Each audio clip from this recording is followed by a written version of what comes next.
Hey, what's going on, man? Welcome to Biceps and Mindset. J'espère que ça roule. Avant qu'on commence, j'aurais un petit mot. J'aimerais faire un shout-out à notre sponsor du podcast. Non, je rigole, j'ai pas de sponsor. Euh, On avance direct, en fait, aujourd'hui. Si je te fais une petite intro, c'est que j'ai fait un épisode un peu particulier. C'était un épisode à 3.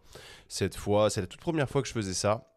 Et je t'avoue que je ne savais pas trop comment ça allait se passer. On a fait ça vraiment à l'arrache. C'était chez Marius à Amsterdam, enfin Utrecht à côté d'Amsterdam. Et on était avec Marius et avec Louis. Donc c'était une super conversation. Je vous avais posé des questions sur le groupe Telegram pour savoir si vous aviez des trucs en particulier que vous vouliez qu'on aborde. En vrai, on n'a pas trop abordé de sujets qui ont été demandés. Je suis désolé.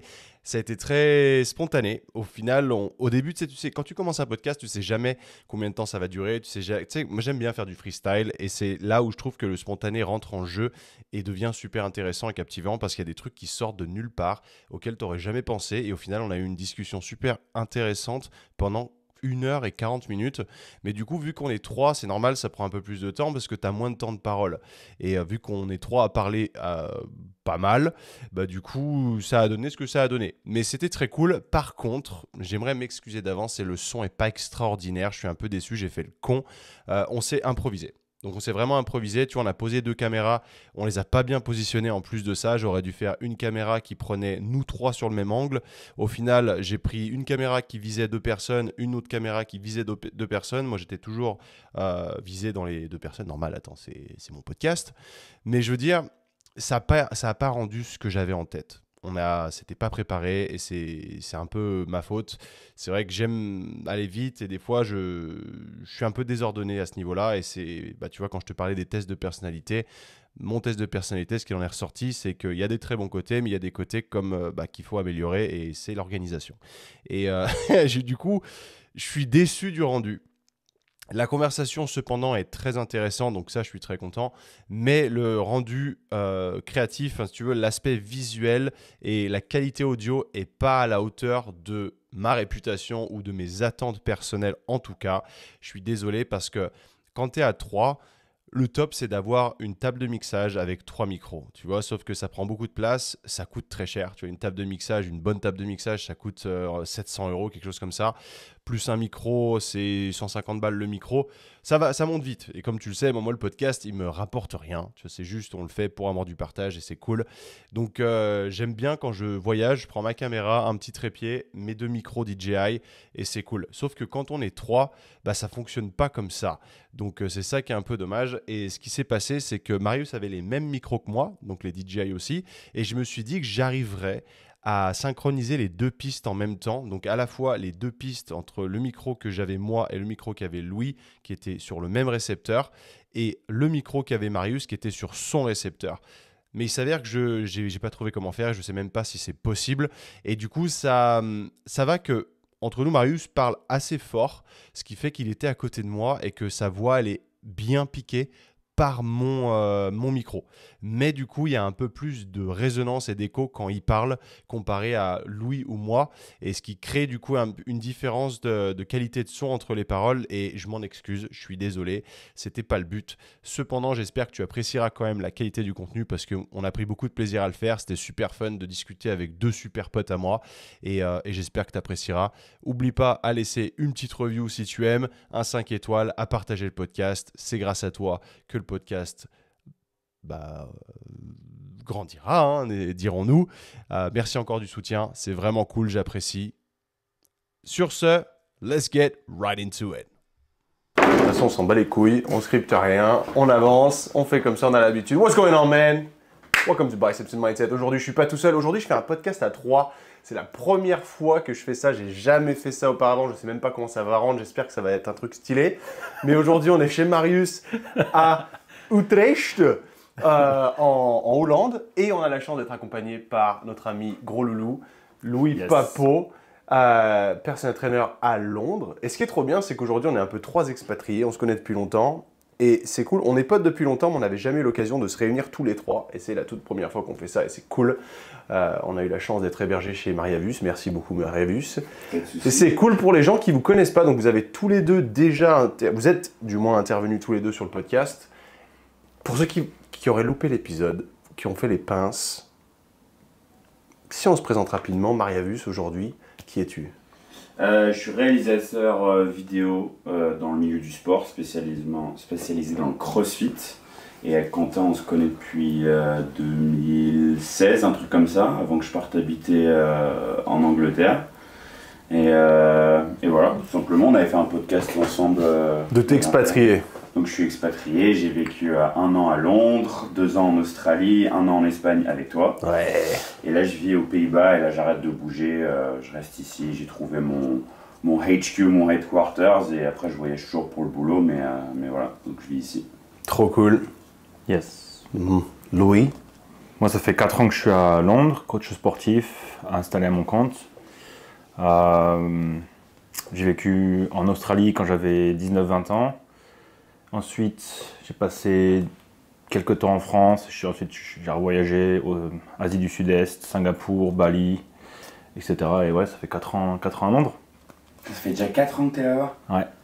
Passe vite. Avec 2019. C'est quoi le projet? T'as envie de rester?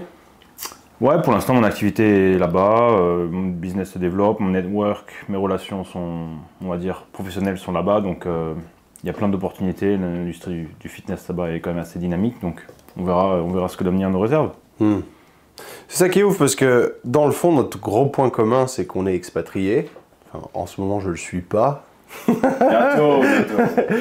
Mais qu'est-ce que ça vous a le plus apporté à vous de vous être barré au final? Parce que évidemment, on reste des Français, mais on a ce détachement aujourd'hui du pays et de la mentalité locale parce qu'on a voulu se barrer. Qu'est-ce que ça vous a apporté aujourd'hui? Est-ce que vous verriez revenir en France un jour? Toi, Marius, aujourd'hui... Perso, non. Je trouve le seul truc qui me rattache à la France, c'est ma famille. Je pense que c'est similaire avec Louis un peu. Mais j'ai encore des amis français, mais qui sont un peu chacun de leur côté, qui ont fini leurs études, qui font leur truc. Quand je rentre, c'est là, j'étais pour le mariage de ma cousine, des trucs comme ça, quoi. Ouais. Mais au niveau de la mentalité, j'ai un petit peu du mal. Après, bon, personnellement, moi je viens de Paris, donc la mentalité de Paris, c'est encore pire que la France en général. C'est pas des Français, c'est des Parisiens. C'est que moi, j'ai pas mal de potes de Toulouse, d'où vient Louis, et c'est des gens un peu plus cool quand même que Paris. Mais non, je compte pas du tout rentrer en France. Voilà. Là, j'en ai entendu plus d'un qui ont fait comment ils peuvent dire ça? Moi, je viens de Paris. Donc non, je suis très bien. Moi, le truc que ça m'a apporté, le plus gros truc que ça m'a apporté, c'est l'ouverture d'esprit, quoi. Et je pense que c'est ça qui nous rapproche. C'est vraiment le fait de ne pas être enfermé dans notre petite bulle, à pas savoir ce qui se passe ailleurs, à avoir des préjugés sans savoir et tout. Et puis des rencontres et ouais, l'ouverture d'esprit, je pense, pour moi, perso. Toi, gros loulou. Ouais, c'est une bonne question. C'est une bonne question. La dernière fois, j'y réfléchi, je me suis dit, mais en fait, si j'étais pas parti à l'étranger, le moment où je suis parti à 19 ans en Australie, en fait, j'aurais sans doute fait comme tous mes potes, c'est-à-dire, j'aurais continué à jouer au rugby, j'aurais fait des études à Toulouse, je me serais mis des caisses tous les week-ends, comme la plupart de mes potes. Ils font encore ça aujourd'hui? Ouais, je pense, la plupart, ouais. Ouais. Moi, je faisais ça quand j'avais 17, 18 ans, tu vois. Mais aujourd'hui, on en a 27, 28, presque 30 pour certains. Et ils font encore ça. Donc je pense que le fait de partir, ça a été un tournant dans ma vie, en fait. Ça a été vraiment genre, voilà, changement de direction, ouverture d'esprit, ouverture sur ce que c'est de voyager, de parler, de découvrir, ouais, plein de choses, quoi. Et notamment dans l'industrie du fitness, ça m'a ouvert les yeux sur ça, même si à l'époque, j'étais pas du tout dans le... Je pratiquais et je m'entraînais régulièrement et j'étais passionné de rugby et je jouais au rugby, mais j'étais pas du tout dans l'industrie du fitness. Et c'est en allant en Australie où j'ai découvert ce que c'était vraiment, parce qu'en France, moi, quand j'étais en c'était 2011, 2012, donc ça remonte maintenant à 10-11 ans, tu prenais un shaker de protéines, on t'appelait Joe Laprot, tu vois, c'était vraiment... c'était les vieux stéréotypes, ouais, t'es chargé à la prot, machin. Joe Laprot. La créatine, c'est des stéros. Voilà, c'était les vieux préjugés, et tu l'entends encore certains, oh, tes reins, ils vont pas tenir, etc. Enfin, c'est voilà, des choses... ça casse les pieds, ça. Du non-sens, en fait, total, d'un manque de connaissances et d'éducation, en fait. Et le fait de partir, ça m'a enlevé, je pense, une certaine pression aussi. Et d'un point de vue social, tu sais, de ne pas toujours être avec les personnes que tu connais depuis que t'es gamin, tu es dans le jugement beaucoup, tu as peur du regard des autres. En fait, tu peux te construire une nouvelle identité, une nouvelle vie, en fait. Ça, je pense que le fait de partir, ça aide énormément à ça, quoi. Et tu peux faire ça à n'importe quel âge. Que ça soit, moi, j'ai eu la chance de pouvoir le faire à 19-20 ans, parce que je suis parti faire mes études là-bas. Mais tu peux faire ça à 25, tu peux faire ça à 30, tu peux faire ça à 35. En fait, tu peux décider. Moi, je connais un gars qui avait 33 ans, qui avait un passé, il est anglais, il avait un passé un peu, on va dire, turbulent. Et le mec a décidé du jour au lendemain, c'est un personal trainer, il a décidé de partir en Australie et de recommencer une nouvelle vie, quoi. Et aujourd'hui, il en a 36, il s'est marié, il a un gosse, il a une femme. Voilà, en l'espace de 3 ans, le mec a complètement changé sa vie, tu vois. Et parce qu'il a pris la décision de partir et d'évoluer, tu vois, de sortir du cocon nocif, négatif dans lequel il était, quoi. Il est intéressant ce point que tu soulèves.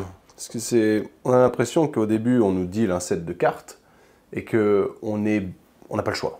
On vit avec ça et c'est du début à la fin, tu peux pas le changer, donc tu vas jusqu'au bout de ta vie comme ça. Et c'est là où tu dis, bah, tes potes aujourd'hui sont toujours en train de se mettre des mines. Et en fait, c'est parce que je pense qu'ils ont, avec le manque d'ouverture d'esprit, que le fait de ne pas avoir voyagé, en tout cas au-delà des vacances, ils n'ont rien d'autre à faire. Et tu as tourné en rond. Et c'est vrai que je connais des gens comme ça, avec qui je traînais quand j'étais plus petit. C'est pas de la critique, encore une fois, mais c'est plus un constat d'aujourd'hui, ces gens, ils cherchent un CDI, ensuite ils trouvent une meuf, ensuite ils se marient, ensuite ils font un gosse, ensuite ils achètent une maison, et en fait la vie elle est accomplie, elle est terminée. T'as fini le jeu. Et du coup, bah, le week-end, tu fais quoi? Bah, tu te mets des caisses parce que bah, c'est un peu, il n'y a pas grand-chose d'autre à faire, on s'ennuie. Et c'est ça, au-delà de l'ouverture d'esprit quand tu voyages, c'est certes, tu es beaucoup plus ouvert à recevoir de nouvelles idées quand tu voyages et à les accepter, à les mettre en place et à du coup à avoir cette soif d'aller en chercher encore davantage. Mais du coup, tu as des possibilités qui sont tellement grandes parce que tu as vu tout ce que tu pouvais faire le week-end à la place de juste te mettre une caisse, par exemple.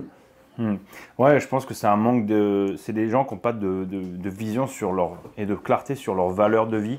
Et du coup, ils reproduisent des schémas de vie que la société ou leurs parents ou leur conditionnement socio-économique a fait qu'ils produisaient ce même schéma, tu vois, sans se questionner si c'est vraiment ce qu'ils voulaient, tu vois. Et ils arrivent généralement à 35-40 ans et là, on commence à se questionner un petit peu, à remettre les choses en question par rapport à la vie, aux choix qu'on a fait, etc. Et en fait, je pense que c'est important de se poser ces questions-là pendant qu'on a, tu vois, la vingtaine, parce que ça permet d'orienter ses choix de vie et de définir ses valeurs de vie et sur lesquelles tu veux vivre. Si pour toi, tu as besoin de stabilité, ok, dans ce cas, respect. La stabilité, c'est important. Pour certaines personnes, ça permet de les ancrer, de les stabiliser pour le coup. Et dans ce cas-là, c'est un choix de vie, mais un choix non par défaut. Ouais, voilà, c'est ça. Il faut pas que tu fasses un choix par défaut et qu'après tu passes le reste de ta vie à le regretter, quoi. Exact. Moi, c'est à l'inverse. C'est ça qui m'a fait mon premier déménagement à Londres. C'est que j'avais mon appart, sécure. J'avais un boulot dans la télévision où je gagnais 1500 € par mois. J'étais intermittent du spectacle, mais j'avais 21 ans. J'étais genre... Moi, à l'inverse, ça m'a fait... Le confort m'a fait peur. Je me suis dit, attends... Tu savais, ma vie, elle est finie, quoi. C'est ça, genre, j'ai mon appart là à Paris, j'ai mon boulot et je bouge plus, quoi.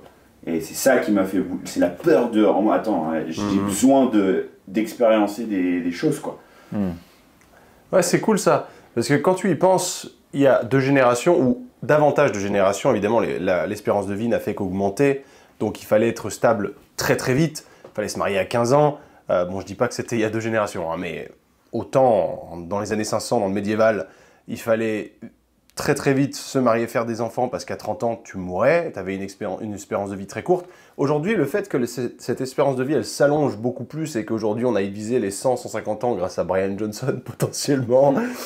Et c'est là où tu te dis, mais en fait, no rush, il n'y a pas besoin de se stresser, de faire des gosses tout de suite. Parce que mine de rien, tu fais des enfants. Là, on est 3. Vous avez quel âge aujourd'hui? Toi, t'as combien? 28. 28. 29. Toi, tu veux 29. Moi, je viens d'avoir 33. Aucun de nous n'a des gosses. Aucun de nous n'est même casé. C'est pas grave. Et le problème, c'est ce scénario qu'on suit de par nos générations d'avant qui, eux, ont eu un stress supplémentaire qui nous donne, au final, inconsciemment, de vite se marier. Mon grand-père, il a 90 ans. Et à chaque fois que je le vois, c'est... Quand est-ce que tu te maries ? T'as quelqu'un, tu vas finir vieux garçon. Ouais, c'était ça, tu vas finir vieux garçon. Vieux garçon. C'est-à-dire que nous, on a un petit avantage quand même par rapport aux femmes, on n'a pas l'horloge biologique où on peut avoir des gosses jusqu'à... Chicken bomb, ouais. Ça, quand c'est on clair. veut. Mais je suis pas un aficionado de ce mec, mais il avait dit un truc qui a vraiment résonné en moi, c'était Gary Vee. Ouais. Il disait genre, it's okay to be successful at 30.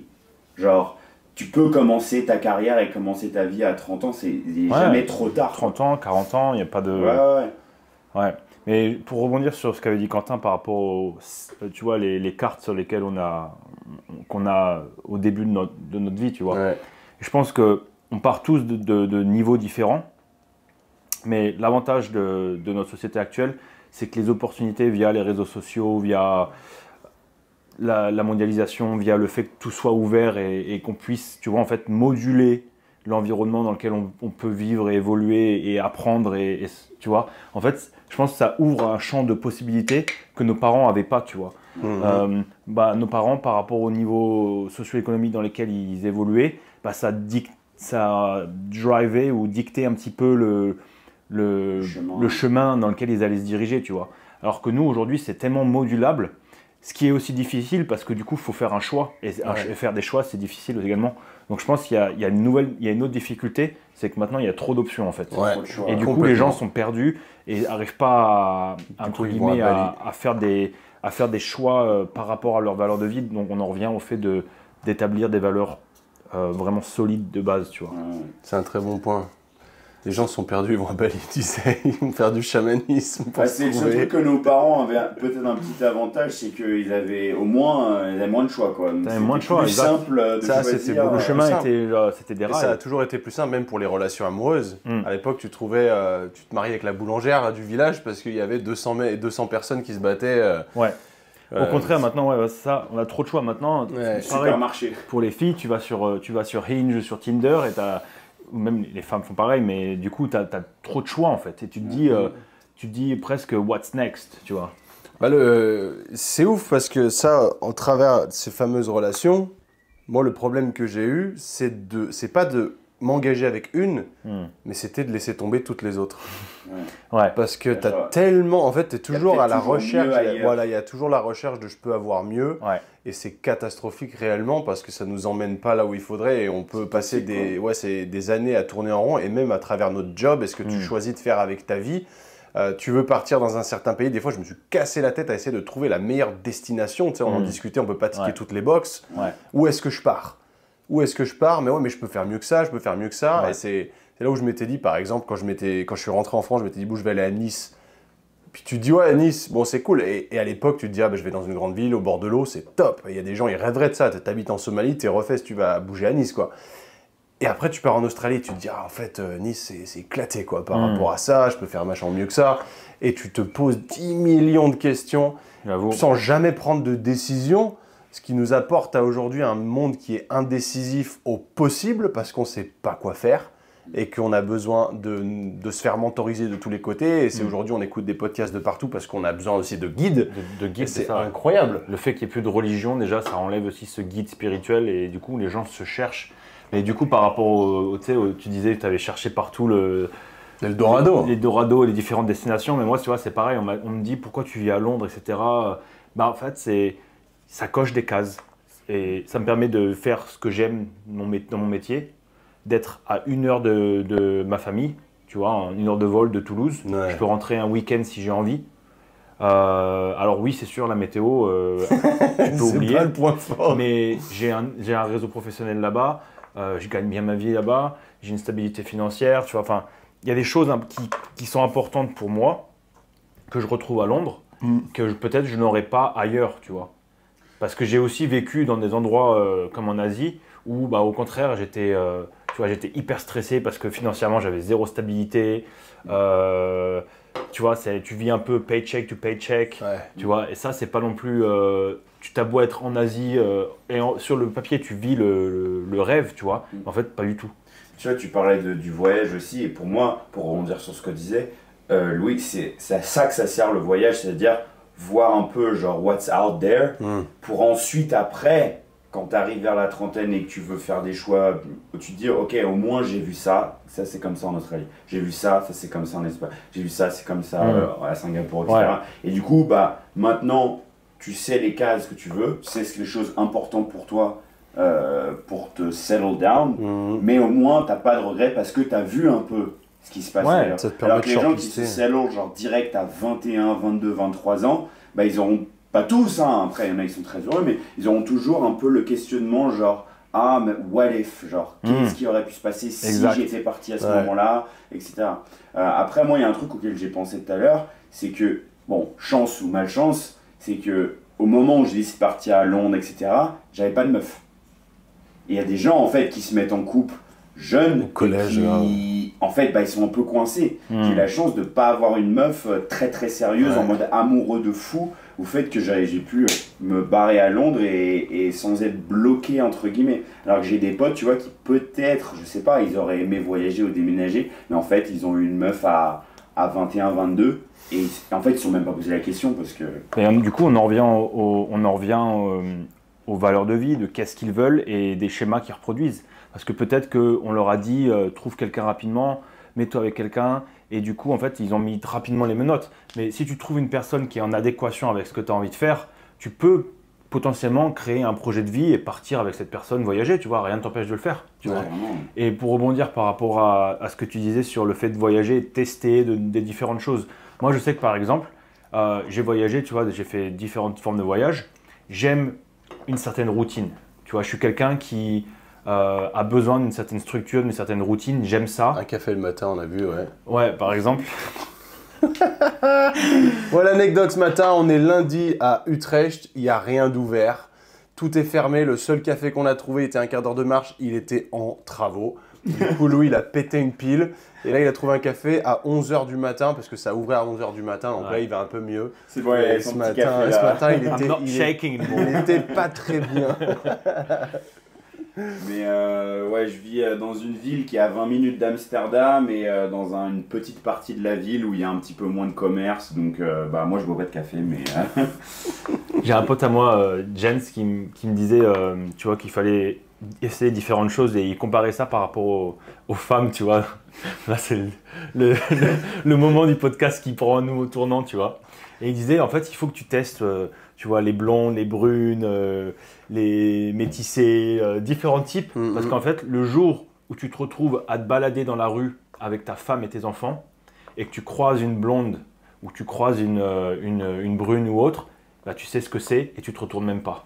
Ouais. Parce qu'en fait, tu as déjà testé en fait. Donc, totalement d'accord. Parce que ce qui pousse les gens à potentiellement te tromper ou faire autre chose, tu vois, ou à dire what if, c'est le fait de la curiosité en fait. C'est de ne pas savoir et de se dire putain, j'aimerais bien quand même savoir ce que ça fait ou comment est le lifestyle, tu vois.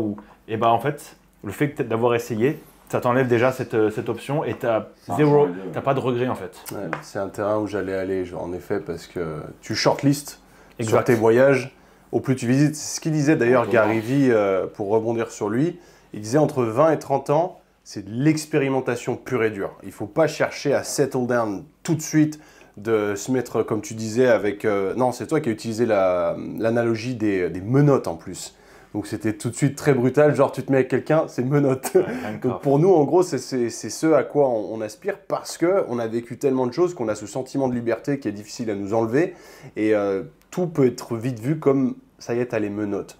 Et c'est vrai que quand tu vois, à l'époque où t'as 17-18 ans, tu traînes avec une chier de potes, t'as ton groupe très soudé, dès qu'il y en a un qui trouve une meuf, tu le vois plus. Et tu comprends plus trop. Et petit à petit, ça s'écarte. Et aujourd'hui, mes amis d'enfance que je vois de temps en temps quand je rentre en France, je les vois jamais en fait. Parce qu'ils ont toujours cet aspect de menottes, c'est inconscient, mais c'est réel. Et pour rebondir sur le fait tu shortlist, tu voyages un maximum, donc entre tes 20 et 30, tu pousses à fond. Ça veut pas... Nous, on a la chance, encore une fois, comme tu disais, de ne pas avoir l'horloge biologique. Donc nous, on s'en fout. Moi, quand j'aurai 40 ans, j'espère que je sortirai avec une fille de 30 ans. Voilà, comme ça, ce sera juste pour elle. Ok, je veux des gosses maintenant. Moi, je serais bon, bah ok, j'ai 40 ans, je vais peut-être en faire un, tu vois. Mais c'est sûr qu'aujourd'hui, à 33, si je sors avec une fille de 33, je sais que sous 1 ou 2 ans, elle va vouloir un gosse. Et ça, c'est une évidence. J'ai mon pote Clément, d'ailleurs, qui a 33. Il sort avec une fille qui a 36, 37. Ça n'a pas duré longtemps avant qu'elle lui dise bah gros maintenant je veux un gosse quoi. Il n'a pas eu trop le choix que d'accepter. Encore une fois, si c'est ton désir et ton choix, ok, tu vois, genre après en l'occurrence si tu veux plus tard et que tu veux te laisser du temps d'expérimenter. Il faut trouver le bon partenaire. Exactement. C'est clair. Et c'est là où faut rester ouvert d'esprit et de se dire bah en fait il y en a pour tout le monde. Et ce qui fonctionne avec une certaine personne ne fonctionnera pas forcément avec une autre. Et pareil pour les projets de vie, pour nos envies. Tu vois, par exemple, je sais que par exemple Quentin, lui, il aime beaucoup voyager et genre changer tout le temps d'endroits ou régulièrement, tu vois. Moi, je préfère potentiellement être basé quelque part et ensuite faire des voyages 1 mois par-ci, revenir 2-3 mois à Londres, repartir, tu vois, ce genre de choses. J'aime une certaine forme de stabilité. Parce que j'ai voyagé en Asie, tu vois, j'ai fait le backpacking et je sais que à chaque fois que j'essayais de retrouver une certaine routine, une certaine structure, parce que sinon, bah, ça me plaisait pas, tu vois. C'est ça le problème aussi de se mettre avec quelqu'un dans une relation longue jeune, c'est que quand tu as 20, 21, 22, t'es pas fini en tant que personne. Ta personnalité, etc. Et donc en fait, le problème, c'est que tu es en pleine construction mentale et physique en tant qu'être humain. Et tu le fais avec quelqu'un, donc tu peux pas trop expérimenter. Et le problème, c'est que j'ai plein d'exemples d'amis qui se sont mis très tôt en couple, genre soit 18-19, genre high school sweetheart, ou même après, et qui sont restés en couple jusqu'à 27-28, et qui là se séparent, et ils sont paumés dans la société. Ils savent pas comment dater, ils savent plus comment parler à une femme ou un homme, et voilà, ils sont lâchés dans la jungle, et toute leur construction d'être humain, ils l'ont fait avec quelqu'un. Du coup, ils se sont presque créé cette identité, ils se sont rattachés au fait d'être codépendants, tu vois, l'un de l'autre. Et dans le même type d'exemple, il y a le fait que quelqu'un soit très tôt avec son, tu vois, high school sweetheart, et ensuite, derrière, ait peur de se séparer de cette personne, même si ça colle plus trop. Ça fait 6, 7, 8 ans qu'ils sont ensemble. En fait, ils ont peur de l'inconnu parce qu'ils ont connu que ça. Et ça fait peur de se retrouver tout seul, tu vois. Tu sais quoi, j'en parlais, j'ai un pote à moi, Nils, si t'écoutes, désolé, je te cite parce que c'est trop un cas important. C'est un de mes meilleurs amis. Le mec avait passé de sportif, super fit, beau gosse, 1m85. Jamais eu de problème pour trouver de fille. À peu près 20 ans, il se case avec une fille. Et ça fait aujourd'hui peut-être 11-12 ans qu'ils sont ensemble. Si ça allait bien, c'est très bien. Tu sais, je vais pas l'inciter à se séparer ou quoi, mais moi je le vois malheureux. Et je le vois que ça fait tellement longtemps qu'il est dans cette pente descendante que ses standards se sont abaissés et que pour lui, c'est ça être heureux en couple. Tu te complètes. Tu te complètes dans une tristesse et ça m'attriste, tu vois, quand il m'en parle, je suis triste pour lui, je dis putain gros, imagine si tu croisais en fait vraiment ton véritable match et que tu redécouvrais la vie et que tu fais mais comment j'ai pu me complaire 10 ans dans une situation pareille. Après, c'est la même chose, les gens qui vont avoir un boulot, qui vont avoir peur de changer de travail. Ça, on ne sait jamais si je ne retrouve pas. En fait, au bout d'un moment, tu te mets des propres barrières psychologiques pour aller faire autre chose. Tu pourrais tellement plus, mais tu te limites en fait à un minimum, tu vois. Parce que en fait, c'est des schémas, tu vois, des schémas qu'on a appris étant plus jeune, tu vois. Et c'est dur de vaincre ses peurs, de vaincre... C'est l'ego qui te garde dans la sécurité, c'est le survival. C'est exactement, c'est ce recherche de survivre. Quand tu es avec un partenaire depuis 10 ans, potentiellement tu peux avoir, je dis pas à la recherche de toujours mieux et de l'objet brillant, mais si tu es malheureux avec cette personne, tu auras juste cette peur de dire « et si je retrouve personne, vaut mieux être... » pour le coup, mal accompagné que tout seul, tu vois. Exact. Et ça, c'est le truc. Et j'en vois tellement, et c'est généralement des gens qui n'ont pas trop expérimenté dans la vie, qui se sont casés très tôt pour cet aspect de sécurité, qui n'ont jamais été trop heureux avec cette personne ou quoi. Et c'est pareil dans le job. Et c'est là où Gary Vee a trop raison quand il dit entre 20 et 30, c'est de l'expérimentation pure et dure, c'est du freestyle. Tu apprendras la vie, tu appliqueras plus tard. Là, tu apprends la vie. Tu expérimentes, tu voyages, tu baises. Fais des erreurs. Ouais, voilà. Tu fais des erreurs. Et surtout que la vie tu vas rencontrer des gens qui vont t'orienter également, qui vont t'ouvrir l'esprit, qui vont t'ouvrir à différentes choses, tu vois. Ouais. Et c'est ça qui va te faire grandir en tant que personne. Et la vie va te donner exactement ce dont tu as besoin pour pour la construction de ton... Après, sans romancer le truc, tu vois, on parlait d'erreurs et tout, on a fait ce choix, mais c'est à des moments difficiles. Moi, je sais que, voilà, ça fait 4 ans que je suis célibataire, mais je préfère être célibataire plutôt que de m'être mis par défaut avec quelqu'un qui coche pas toutes mes cases, mais oh ça va, elle est sympa, et bon, moi j'ai quelqu'un qui m'envoie un message pour me demander si j'ai bien dormi le matin. Mais c'est pas facile tous les jours, hein. Genre je me confiais parfois à Louis ou à toi, ou des fois, c'est une vie plus seule. Je rentre chez moi le soir et je suis tout seul sur mon canapé, et à 80% du temps ça va. Parce que j'ai appris justement en étant célibataire pendant longtemps à vivre avec moi-même, ce qui est important je trouve quand même. C'est très important. Mais il y a des moments un petit peu durs, et puis pareil pour l'insécurité financière quand tu te lances dans l'auto-entrepreneuriat ou trucs comme ça. Mais après c'est est-ce que c'est le risque et le reward, est-ce que ça vaut le coup ou pas, tu vois. Mais pour rebondir sur ça, est-ce que c'est toi qui te sens seul? Ou est-ce que c'est le fait que tu sois connecté par exemple au réseau, que tu vois des gens clairement.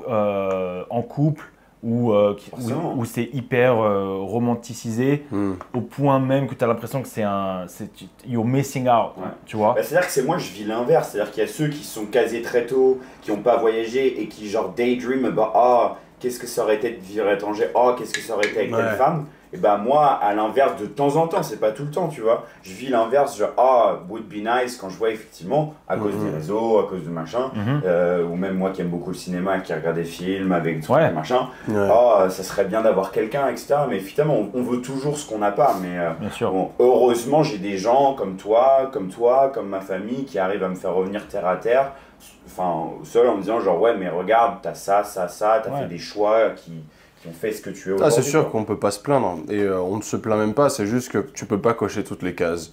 C'est compliqué tout ça, parce que tu as des gens qui se mettent très tôt ensemble, et après moi je les appelle les bombes à retardement, ces gens-là. Parce que tu vois, j'ai un pote, il s'est mis avec une fille, elle avait 15 ans, et aujourd'hui ils sont ensemble, maison, enfants, tout ça, mais tu sens que c'est dodgy, quoi. C'est bancal. Est-ce qu'ils sont heureux? Je ne saurais pas me positionner là-dessus, et c'est pas à moi d'en juger. Mais derrière, moi j'appelle ça une bombe à retardement. Tu te retrouves avec une coloc, quoi, presque. Parce que comme tu disais d'ailleurs, ouais, c'est ça, voilà. En plus, cette expression, elle est ressortie d'un de mes potes, justement, j'ai l'impression d'être en coloc. Et là, tu fais, c'est peut-être le moment de faire quelque chose, là. C'est soit ça casse, soit vous communiquez, vous faites quelque chose, mais tu ne peux pas rester dans une situation de colocation. Ça doit être tellement compliqué, parce que je parlais de 20-21 ans, mais t'imagines depuis que tu as 15 ans. Ouais. Parce que là, c'est même pas tu te construis, c'est que t'as même pas commencé à te construire. T'as pas de valeur de vie encore, tu te cherches en tant que personne, tu vois. Enfin, c'est très compliqué, je pense. Et c'est là où d'ailleurs, quand tu parlais de l'expérimentation avec les femmes, ou à l'inverse, j'en sais rien, je vais pas me prononcer pour les femmes, parce que c'est différent. C'est vrai qu'en termes physiologiques, c'est différent, dans le sens où, à la préhistoire, allons un peu loin, les hommes, ils peuvent avoir des enfants toute leur vie. Ça leur prend 2 minutes de faire 2 enfants à 2 meufs différentes. Mais pour une femme, elle doit choisir le mâle alpha, entre guillemets, le mec qui a les meilleurs gènes, qui a le plus de chances de la féconder, qui a tous ces critères-là qui rentrent en jeu, parce que forcément, elle ovule, 3 jours dans le mois. Après, elle le garde 9 mois. Elle ne peut pas enchaîner back-to-back. Et à 40 ans, c'est fini. Il y a des conséquences. Donc, c'est tellement plus court pour une femme que pour un homme. C'est vrai que l'homme est fait pour, en fait, aller poser sa graine de partout. Ça, c'est l'aspect physiologique. Et c'est pour ça qu'aujourd'hui, nous, on n'est pas en couple parce qu'on n'a pas trouvé le bon match et puisqu'on a des lifestyles aussi qui demandent que ça shortlist vachement plus. C'est beaucoup plus compliqué pour nous de trouver quelqu'un qui match avec notre lifestyle parce que là, je me vois aujourd'hui, même si je fréquente des filles ou quoi, en étant en France, je sais que ça match pas du tout, c'est impossible. Après, je me rebarre dans tel pays, après, je vais dans l'autre pays. Tu peux pas demander ça à quelqu'un de te suivre si elle travaille pas. Il faut qu'elle ait un taf en ligne, il faut qu'elle fasse ça, et du coup, c'est extrêmement compliqué de trouver un match. Mais du coup, ça amène aussi à l'expérimentation, de te dire, ok, j'ai couché avec tant de nanas aujourd'hui, ça m'a apporté ça, maintenant je sais ce que je veux. Il y a il n'y a pas que le côté lifestyle, aussi mindfulness, mindset, développement perso, où genre, plus tu apprends à te connaître, en tant que personne, à te connaître toi, à ce que tu veux dans la vie, à ce que même en termes de communication, de boundaries, de tous ces trucs-là, où bah effectivement ça fait effet auto-noir, où bah tu vas voir une nana qui peut être sympa machin et tout, mais tout de suite tu vas voir des traits de personnalité où tu es là genre attends, et au final bah tu finis par, tu connais tellement mieux ce que tu veux et ce que tu veux pas que bah tu restes peut-être plus longtemps célibataire et voilà. Mais franchement, le jour où je vais rencontrer une nana, je sais que ça sera vraiment, et où ça matchera, c'est que ça sera pas par défaut, quoi. Truc hyper important. Ah, vas-y. Ce qui est difficile, c'est de rester flexible, de ne pas tomber dans une certaine rigidité. Parce que c'est bien de savoir ce que tu veux. Et justement, c'est ce qu'on prône depuis tout à l'heure, c'est de savoir ce que tu veux. Mais on peut aussi tomber dans une certaine rigidité où genre faut que la fille soit comme ça et sinon ça va pas matcher. Alors qu'en fait des fois tu peux être surpris par une personne avec qui tu matches super bien et elle sera pas forcément exactement comme tu l'as imaginé dans tes, et c'est ça qui est important, c'est qu'il faut rester assez flexible dans son approche, sinon tu tombes vraiment dans une rigidité où tu trouveras personne quoi. Enfin, trouver l'alter ego ou presque la personne exactement comme tu veux, ça n'existe pas. Ça m'arrive très très souvent au jour le jour de me demander genre, est-ce que je suis trop difficile? Est-ce que j'ai trop de critères? Et après, bah, des fois je me dis aussi, bah ouais, mais en même temps, je suis content d'être un petit peu difficile parce que sinon, en fait, il faut trouver la balance en fait. C'est une balance extrême, quoi. J'ai envie de dire, parler de valeur personnelle, de savoir ce que tu vaux, mais ça c'est totalement subjectif, mais c'est des choses. Par exemple, moi je sais que j'ai fait une erreur catastrophique l'année dernière. Dans le sens où. C'était. Which one? Laquelle J'en ai fait des conneries, hein. Putain, j'ai fait beaucoup d'erreurs. Ouvre la liste, attends. J'ai fait beaucoup d'erreurs dans ma vie, mais celle-là, je me souviens, avec mon ex en l'occurrence, où la meuf a une emprise, ou la meuf ou le mec a une emprise tellement forte sur toi. Que tu sais plus si c'est de l'amour ou pas, mais la personne te descend tellement plus bactère que au lieu de te dire oula, ça c'est du red flag de ouf, faut que je me barre de ça parce que ça ne me touche pas, bah, je me laissais affecter dans le sens où ah ouais en fait elle pense que je suis vraiment qu'une merde, du coup je vais tout faire pour lui montrer que j'en suis pas une. Compenser, ouais, voilà. Complètement. Et avec mon ex il y avait des red flags monstrueux au point où la meuf elle m'avait envoyé un PDF gros. Tu reçois un PDF, je t'envoie non, bon, on peut discuter. Non, je vais t'écrire un PDF pour pas oublier des choses, tu sais, au téléphone, genre. Et je reçois un PDF long comme ça, qui me défonçait plus bactère, mais qui me mettait genre, en fait, t'es qu'une grosse merde. Et ça, j'en parlais avec ma psy, elle m'a dit, mais. Tu peux pas répondre. Qu'est-ce que tu faisais avec ça? Je pense que là, et en fait, non, mais le problème, il est que tu reçois ça, donc. T'as envie de prouver. T'as envie de prouver à l'autre personne qu'elle a tort, mais surtout. Là, t'as du mal à encaisser le truc, à être dans la réflexion et pas dans la réaction. Et du coup, j'ai pété un plomb. Parce que du coup, la personne t'envoie ça, c'est... Tu peux pas me toucher. C'est bien émotionnel. Ouais. Voilà, t'as reçu mon PDF, tu peux pas me toucher. En fait, maintenant, tu fais quoi? Ça te donne pas la chance de répondre. Ouais, et du coup, bah, tu réponds tout de suite en envoyant chier, genre c'est quoi ce bordel? Tu penses vraiment ça de moi, machin? Et c'est là où j'aurais dû, à cette époque-là, mais ça c'était fin 2021, donc ça remonte un peu, j'aurais dû me dire, mais... Oh my god, ce red flag, sors de ça, quoi. Qu'est-ce que tu veux faire avec ça?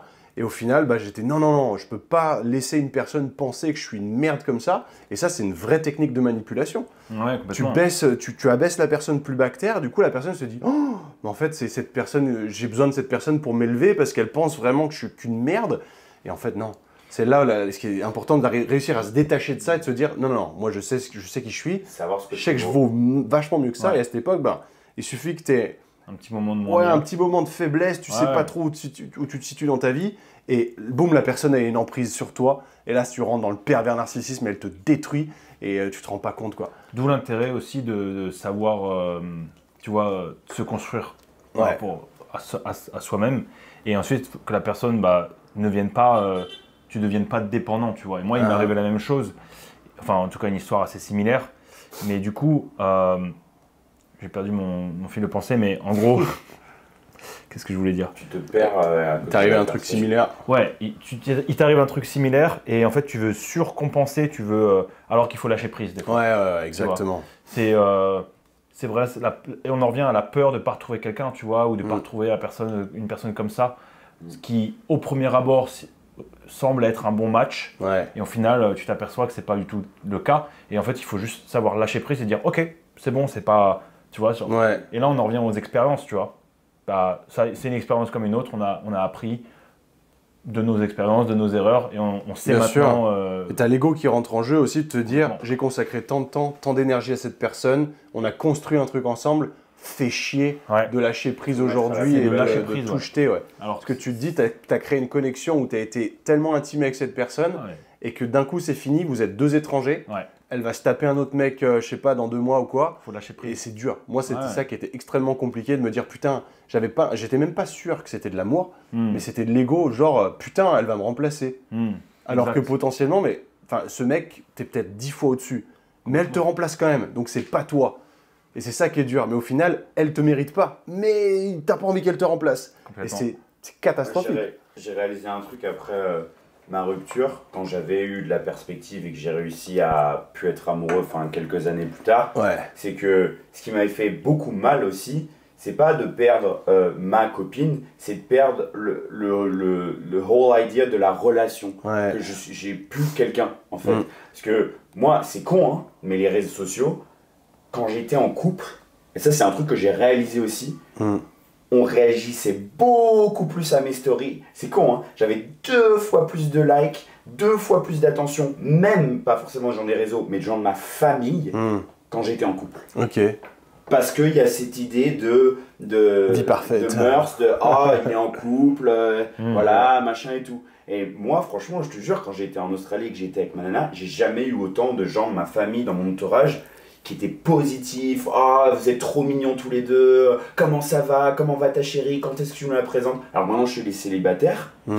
C'est marrant, hein? Litas, Non, vieux garçon. non, mais ça, j'ai réalisé. Ah, c'est ouf. C'est que quand t'es un homme célibataire, tu as pas cette idée de sécurité, de machin que Ouais. les gens ont. Mm. Et du coup, on s'intéresse beaucoup moins à toi.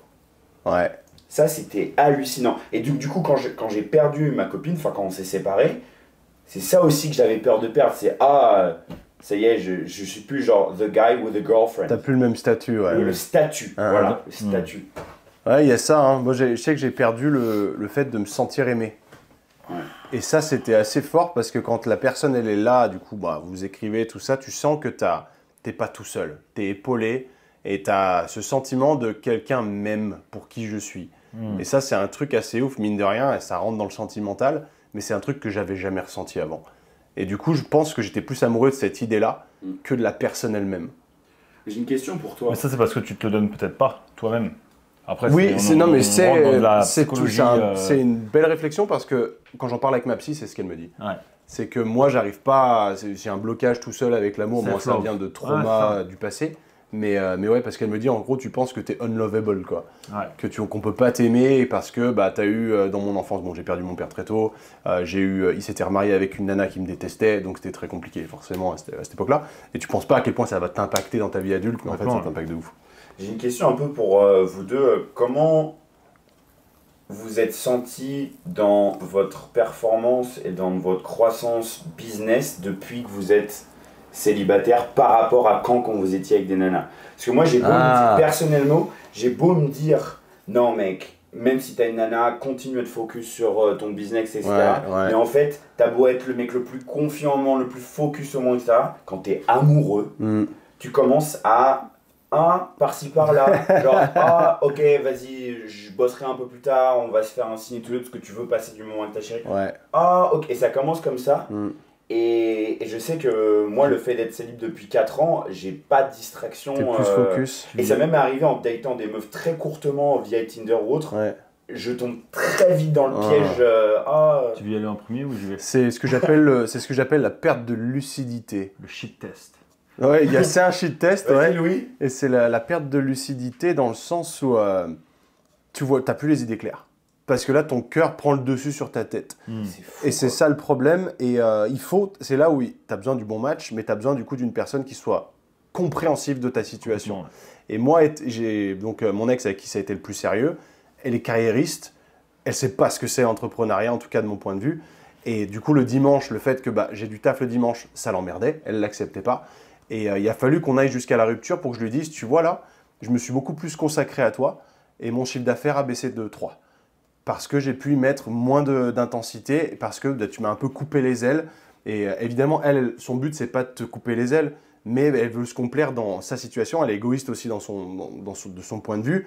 C'est que, ah bah non, fais chier, tu dois me donner plus d'attention qu'à ton business. Mais non, de mon point de vue, si tu me comprends, c'est le business qui passe en premier, parce que le business, il me trahira jamais. Une relation, tu investis tout, tu fais comme les losers à dire « je sacrifierai tout pour toi ». Et après, la meuf te tège et t'as plus rien. T'as plus rien. Voilà. Là, et il y a aussi le fait que, tu vois, alors, le fait qu'elle l'accepte, ça veut dire qu'elle a un niveau aussi de self-love elle-même qui est développé, tu vois. Donc ça veut dire que les deux, tu vois, elle n'a pas un manque et tu n'es pas ce manque qui vient compléter. Vous êtes tous les deux bien, vous avez vos objectifs. Et moi, c'est ce qui s'est passé par exemple dans ma dernière relation, c'est-à-dire que moi, j'avais des objectifs business, mais elle avait tellement besoin d'amour que je ne pouvais pas lui donner. Enfin, j'en lui en donnais beaucoup, tu vois, mais c'était jamais assez. Jamais assez, et il n'y avait pas de compréhension autour du fait que je bossais le samedi matin, je bosse le dimanche, au moins 2 ou 3 dimanches dans le mois, tu vois. Et pourtant, je faisais des efforts, tu vois, je faisais des compromis, on sortait régulièrement, je me couchais plus tard que... On parlait de flexibilité, tu vois, genre je repoussais un peu mes heures de sommeil. Sachant que tu te lèves à 5 heures tous les matins. Sachant que je me lève à 5 heures. Je faisais des efforts, des compromis aussi. J'avais réduit mes heures de samedi, je bossais des fois, je bossais plus le samedi. J'avais fait des compromis, tu vois, mais c'était jamais assez. Et en fait, tu te retrouves à faire petit peu compromis par compromis, à te perdre. Et c'est important de voir où est-ce que tu veux être dans 5 ans ou 10 ans, de savoir d'un point de vue business, et de voir si cette personne peut matcher avec tes objectifs aussi, tu vois. Et là, grandir avec toi. Ouais, grandir avec toi. T'accepter pour ce que t'es et te soutenir. À fond. Moi, je me sentais pas du tout soutenu et pas du tout. Tu vois, c'était presque un conflit de travailler, et du coup, il y avait ce côté je dois bosser ou j'ai envie de bosser, tu vois. Mais en même temps, j'ai pas envie de la laisser tomber parce que j'ai envie d'être là pour elle. Et il y avait ce conflit intérieur qui était hyper présent. Et d'ailleurs, c'est pour ça que ça n'a pas tenu, tu vois. Donc je pense que c'est important, tu vois. Mais ça aussi, c'est quelque chose que j'avais jamais vécu. Et on parle d'expérience, voilà, je me suis construit, j'ai fait mes expériences. Maintenant, je sais à peu près ce que je veux, tu vois. Et depuis que tu es célibataire, tu as vu un changement dans ton business ? Ta santé mentale, physique, Au début, en fait, j'ai eu un gros regain de productivité, d'énergie, etc. Et après, il y a quand même le fait que il y a un point important, c'est la loi de Parkinson. Plus tu as du temps, en fait, plus tu t'octroies, en fait, moins tu as de contraintes, et plus tu t'octroies le temps de prendre le temps, en fait. Donc, par exemple, si tu as une tâche à faire sur, je te parle de programmation en ligne d'entraînement, si tu sais que tu n'as que 2 heures le samedi matin pour le faire, tu vas le faire. Tu vas trouver un moyen de le faire, tu vois. Par contre, si en l'occurrence, mon cas, c'est que j'ai du temps, pas à foison, mais en plus. Et du coup, c'est du temps que je pourrais prendre pour moi. Mais en fait, je pousse les choses, je retarde un peu et je me retrouve à bosser à des moments de la journée où je ne devrais pas bosser, tu vois. Pareil. Donc, oui et non. Encore une fois, c'est difficile. Là, on parle de productivité du coup, mais j'ai pas trouvé que ma productivité était exponentiellement meilleure. Par contre, tu fais ce que tu veux quand tu veux, quoi. Et c'est ça qui est horrible aussi, c'est que du coup, tu n'as plus cette contrainte entre guillemets de petit ami, mais que vu que ta mission, c'est ton business, tu switch off. Tu as l'impression que, en fait, jamais. 7 sur 7, alors que tu pourrais dire, en réalité, au niveau de la quantité du deep work que je pourrais faire, je pourrais tout le faire en 4 heures. Complètement. Admettons, je fais un 8-12 heures tous les jours, je serais tout aussi efficace. Je connais des mecs qui le font très bien. Sauf qu'après, moi, j'ai ce syndrome de l'imposteur qui se met en place et qui est genre, tu bosses de 8 à 12, tu as fait monstre taf. Ah, mais l'après-midi, t'as pas bossé. Oh putain, et là, tu stresses. Oh, j'aurais pu faire mieux que ça. Oh putain, je suis une merde, j'avance pas. C'est horrible ça. Et moi, justement, je me dis, j'ai bossé 8 à 12. Qu'est-ce que je pourrais faire de 14 à 16 tu vois, de 14 à 18 je pourrais faire le double. En fait, c'est pas forcément la réalité. C'est qu'au bout d'un moment, ton énergie diminue, le retour sur temps investi diminue. Bien sûr. Mais c'est difficile. Et du coup, on en revient au fait de vouloir être. Tu vois, genre les mecs qui te disent il faut hustle, faut être célibataire et juste bosser sur le business. Pour moi, ça c'est des conneries. Parce qu'au final, quand même des points cool à être en couple. C'est pas ça qui va t'épanouir sur le long terme en fait. Ouais. Hein. Mais il faut trouver la bonne personne. Parce que si tu es célibataire, bon, les moments où tu bosses pas, bah faut trouver des hobbies, des choses à faire, ça peut être ce que tu veux. Mais enfin, on parle d'être en relation, etc. Mais il y a aussi des points positifs à être en relation. Complètement. Ça peut être un moment de unwind, de poser le cerveau, d'avoir quelqu'un à la fin de journée à qui parler et justement à pas, si tu n'avais pas cette personne, à bosser des heures en plus mais de manière non productive. C'est sympa aussi d'avoir quelqu'un à tes côtés. Si, comme on le disait, c'est quelqu'un qui grandit avec toi et qui est là pour te soutenir et vice versa et que toi tu soutiens cette personne aussi, évidemment, faut pas... Ouais, ça c'est ouf parce que c'est vrai que j'avais la sensation moi inverse. J'osais même plus trop lui en parler parce que j'avais l'impression qu'elle allait à l'encontre. Genre elle me... oh putain, il flotte, ouais. Bon, ouais, attendez 2 secondes. Comme d'habitude, fermez un peu les fenêtres. Bon Dieu, bon, ça c'est du climat, mais bon, dans 20 minutes, il va faire beau, quoi, comme d'hab. Mais oui, c'est... Excusez-moi. Hein. Vas-y, c'est pas grave, prenez votre temps, monsieur. On fera un petit cut. Non, je veux pas de cut, bas les couilles. Il n'y a pas de cut, c'est le it is what it is, c'est le live vidéo. Les aléas du direct. Les aléas. J'ai pas vu combien il y avait de batterie left, pas de batterie, de temps de recording. 1h50. Oh, large. Moi j'ai 17h. Putain. Quoi 17h. J'ai une truc de 640 gigas. Oh là là. C'est un monster. Ok, je savais même pas que ça existait. Bon, on parle jusqu'à demain. Ouais, voilà. Pardon, excuse-moi. Et ouais, j'avais l'impression que ça allait à l'encontre de mes convictions et que du coup, c'était plus un fléau que d'en parler avec elle. Et des fois, même le podcast, par exemple, j'avais besoin de beaucoup de soutien là-dessus parce que c'est très dur d'être assidu, de se dire toutes les semaines je vais sortir un épisode, toutes les semaines je vais connecter avec des gens. Je vais partager mon parcours, je vais partager mes ups and downs sur mental, physique, tout ce que tu veux. Et j'avais une meuf à côté qui déjà, ne comprenait pas le français, donc forcément était genre, ouais en fait tu te confies plus à ton audience qu'à moi. Non, parce que j'allais clairement pas dans un plan aussi profond évidemment avec le podcast plutôt qu'avec ton partenaire. C'est deux différentes discussions, ça n'a rien à voir. Mais du coup je me prenais ce genre de pic à longueur de journée. Et putain, mais je me sens pas soutenu dans mon truc. Déjà, quand tu es entrepreneur, si c'était facile, tout le monde le ferait. Ouais. Mais là, tu es tout seul dans ta mission, tu es dans ta bulle. Déjà, c'est une vie extrêmement seule. On en parlait d'ailleurs plus tôt, on va en parler après.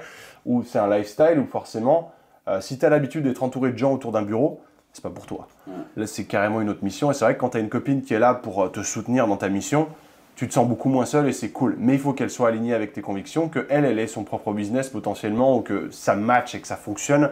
Parce que forcément, quand tu es entrepreneur et que tu es avec quelqu'un qui fait un 9 to 5, qui elle, à 5 heures le soir, elle débranche complètement, bah toi, tu peux pas. Donc si elle s'attend à faire soirée télé tranquille et que toi, tu lâches complètement ton téléphone, bah t'es pas la bonne personne pour elle. Et moi, c'était ça, je me prenais des réflexions à longueur de journée, tu es tout le temps sur ton téléphone. Bah ouais, mais je réponds à des gens, j'essaie de faire le maximum. On a ce côté obsessif parce qu'on a envie de grossir notre activité et de faire grandir notre activité. Après, tu parlais du fait d'être solitaire, tu vois. Ouais. C'est vrai qu'au début, quand tu n'as pas les moyens de payer du staff, tu vois, un caméraman ou même, tu vois, une équipe avec laquelle travailler, bah oui, c'est des métiers qui sont extrêmement solitaires dans le sens où et c'est pour ça d'ailleurs que je pense que c'est important de trouver une communauté de personnes, pas forcément dans le même milieu d'entrepreneuriat, mais qui soient en adéquation avec... Ah si, absolument, un cercle social qui soit like-minded, bien sûr. Marius, qui est videomaker, il sait ce que c'est, tu vois, que de travailler pour soi. Moi, je me suis forcé, en fait, il y a plein de gens, quand je suis en train de bosser, donc je bosse... pas pour la salle, mais j'emmène mon ordinateur et je fais du montage dans la salle où je m'entraîne. Et des fois, il y a des membres qui passent devant qui me disent mais t'arrives à bosser avec le monde autour, etc. Alors, il y a des fois, je peux get more work done si je suis tout seul et que je fais tunnel vision, etc. Je te dis pas, je peux être très productif tout seul. Mais en fait, pour avoir fait plusieurs mois avant d'atterrir là-bas, à bosser tous les jours tout seul chez moi, en fait... moi j'ai trouvé un endroit et j'y vais et parce que je suis entouré de coachs, que ce soit bodybuilding, de crossfit, des entrepreneurs, des gens qui ont leur propre business et tout. Et en fait, ça me motive, quoi. Ça te stimule. Moi, j'ai trouvé que, justement, parlant de stimulation, j'ai trouvé que ça me stimulait beaucoup plus. Et du coup, presque, j'étais plus productif quand j'avais un cercle social plus développé. C'est le cas. Alors que tu peux te dire, ouais, mais du coup, tu es tout seul, tu as plus de temps pour toi, pour bosser sur tes formations ou autre. Mais en fait, non, je ne suis pas plus productif, je suis limite plus léthargique, tu vois, que si j'ai une conversation cool dans la journée avec quelqu'un ou que je vais m'entraîner avec quelqu'un. Je trouve que je suis beaucoup plus dynamique. Il y a une énergie en fait sur laquelle tu peux rebondir. Te nourrir. Ouais, te nourrir complètement. Ouais. Et ça d'ailleurs, pour se reconnaître là-dedans, il y a un truc que je vous conseille de faire, je ne sais pas si vous avez déjà fait, c'est les 16 Personalities. C'est un test Maria Bridge, un truc du genre, j'arrive jamais à me souvenir le prénom. J'en ai parlé dans un podcast d'ailleurs il n'y a pas longtemps. C'est hyper intéressant que de faire ce test. Putain la vache, c'est la tempête dehors. Holy shit. Et ce test est hyper intéressant parce que ça révèle tes facettes de ta personnalité et tes niveaux d'énergie en fonction de s'il y a du monde autour ou pas. Est-ce que tu vas être un bon entrepreneur ou est-ce que tu es mieux en étant salarié? Et puis après, tu as le cas, si tu es un entrepreneur, ça fera comme ça, si tu es un salarié, ça sera comme ça, si tu es en couple, ça fera comme ça, etc. etc. Et c'est hyper intéressant parce que c'est des tests que j'avais fait il y a déjà presque une dizaine d'années sur le même site et j'ai pas le même profil 10 ans plus tard. Parce que tu changes avec tes expériences de vie te font changer mentalement et c'est une belle chose, ça démontre encore notre premier point qui dit que tu n'es pas figé dans le temps. Non. C'est pas parce que tu fais un truc à 21 ans et que tu as un job que ça va être le job jusqu'à la fin de ta vie, c'est pas parce que tu as une meuf que ça va être la meuf jusqu'à la fin de ta vie. Moi je regarde toutes mes ex du passé, à l'époque où en tout cas pour les peu que j'ai considérés comme étant les femmes de ma vie entre guillemets, mais je suis heureux de plus être avec aujourd'hui. Parce que je suis plus du tout la même personne et que ça maturait pas du tout et que c'est au contraire une belle chose qu'elle m'ait lâché comme une merde à l'époque. Parce que si de moi-même, peut-être que je serais resté attaché à elle, alors que c'était pas du tout un bon match. Et le fait d'avoir ce type d'expérience négative, de se faire tège, parfois c'est une bénédiction. Donc on en revient au fait que des fois, il y a des choses qui vont nous arriver dans la vie, sur le coup on va le prendre comme une expérience extrêmement négative, tu vois. Au point même que du coup ça peut te rendre malheureux ou autre, mais quand tu regardes 5 ans, 10 ans en arrière, tu te dis thank you, tu vois, genre merci, tu m'as rendu service en fait. J'aurais pas osé le faire, mais tu m'as rendu service. C'est quand même incroyable quoi. Donc je pense que c'est pour ça qu'il faut mettre un peu de distance aussi. Dans notre société, on a tendance à vachement être négatif et à se dire oh putain, voilà, il m'est arrivé une merde aujourd'hui, etc. En fait, je pense que là, c'est un changement de sujet complet, mais c'est important de se donner un peu de perspective par rapport aux choses qui vont nous arriver. Est-ce que dans un an, tu vas te souvenir que tu as passé une journée de merde? Tu vois, par exemple, si tu arrives des couilles au boulot ou tu perds un client, tu vois, moi, c'est le genre de choses qui, au début, m'affectaient énormément émotionnellement. C'était que le roller coaster, tu vois, de l'entrepreneuriat où mon niveau émotionnel était lié à mon business. Quand tout allait bien, j'étais tout en haut et quand je perdais des clients ou quand il y avait des choses qui changeaient, j'étais tout en bas. Et en fait, avec le temps, je suis beaucoup plus stable. C'est-à-dire qu'il y a aussi une confiance qui vient dans le sens où tu perds un client, c'est pas grave, le mois prochain ou dans 10 jours, je vais en trouver un autre. Tu vois, genre, tu peux rebondir beaucoup plus rapidement. Et tu peux aussi prendre un peu plus de distance, te dire, j'en ai perdu dans le passé, j'en perdrai d'autres. Tu vois, idéalement, tu peux pas en perdre, bien évidemment. Et tu mets tout en place pour pas en perdre. Mais c'est de te donner un peu de distance et de perspective par rapport aux choses, tu vois. C'est une réalité, c'est dur pour le coup ça. C'est un truc que moi je me vois affecté par ça tout le temps. Dès que mon business va moins bien, je vais être moins bien. Je vais être plus stressé, plus anxieux et c'est très chiant. Parce qu'il faut se développer une certaine stabilité, on a l'impression. Et c'est marrant parce que quand tu es entrepreneur, il y a des fois où tu te dis, dès que j'atteindrai tant par mois, tout ira bien. Ce sera peace and love. Dès que j'atteindrai tant par mois, je suis au KLM. Et en fait, tu montes des paliers petit à petit et en fait, tu t'aperçois que rien change. Non. Que quand tu gagnes plus d'argent, il y a plus de dépenses, il y a plus de gros problèmes et du coup, les risques sont décuplés à chaque fois. More money, more problems. Mais c'est exactement ça. Et c'est Alex Hormozy qui est un entrepreneur américain. Le mec fait… c'est démesuré ce qu'il fait. Démesuré, mais il dit en fait, le jeu du business, de game, c'est de rester dans le jeu. Ouais. C'est pas de gagner le jeu, c'est de rester dans le jeu, c'est de rester, actif dans ton business en fait. Ouais. Enfin, ne pas aller, comment dire en français Bien en anglais. De ne pas s'attacher au résultat en tout cas. Ouais, c'est de rester dans le game. Le chemin. Ouais, c'est pas la destination. C'est une aventure exactement, parce que à la limite, c'est comme notre vie, le résultat c'est la mort. Donc si on focalisait que sur ça, on ne vivrait pas. Ouais. Et c'est hyper pertinent. Du coup, ça te fait te dire, ok, j'ai de quoi manger, de quoi couvrir mes besoins, de quoi couvrir mon lifestyle. Tu vois, t'as un petit mois où tu perds un peu d'argent, ou tu fais un peu moins. Bah, en soi, ça ne change pas. Après, il ne faut pas que tu laisses ça, tu vois, se développer. Mais si tu mets des actions pour rebondir, tu vois, les mois suivants, bah, ça peut arriver. Tu vois, ça peut arriver d'avoir un mauvais mois ou d'avoir, tu vois. Moi, j'ai eu des moments comme ça parce que beaucoup de mon business dans la création de. Tétons qui sortent. Beaucoup Tétons qui sortent depuis tout à l'heure. C'est ça. Beaucoup de mon business dans la création de vidéos dans le CrossFit, il y a à peu près 3 types de revenus. Il y a filmer pour les box de CrossFit. Il y a filmer pour une marque et leurs athlètes. Et il y a filmer pour les compétitions de CrossFit, que ce soit locales ou internationales. Et les compétitions de CrossFit, c'est là où tu vas faire un peu d'argent parce que c'est pendant plusieurs jours, etc.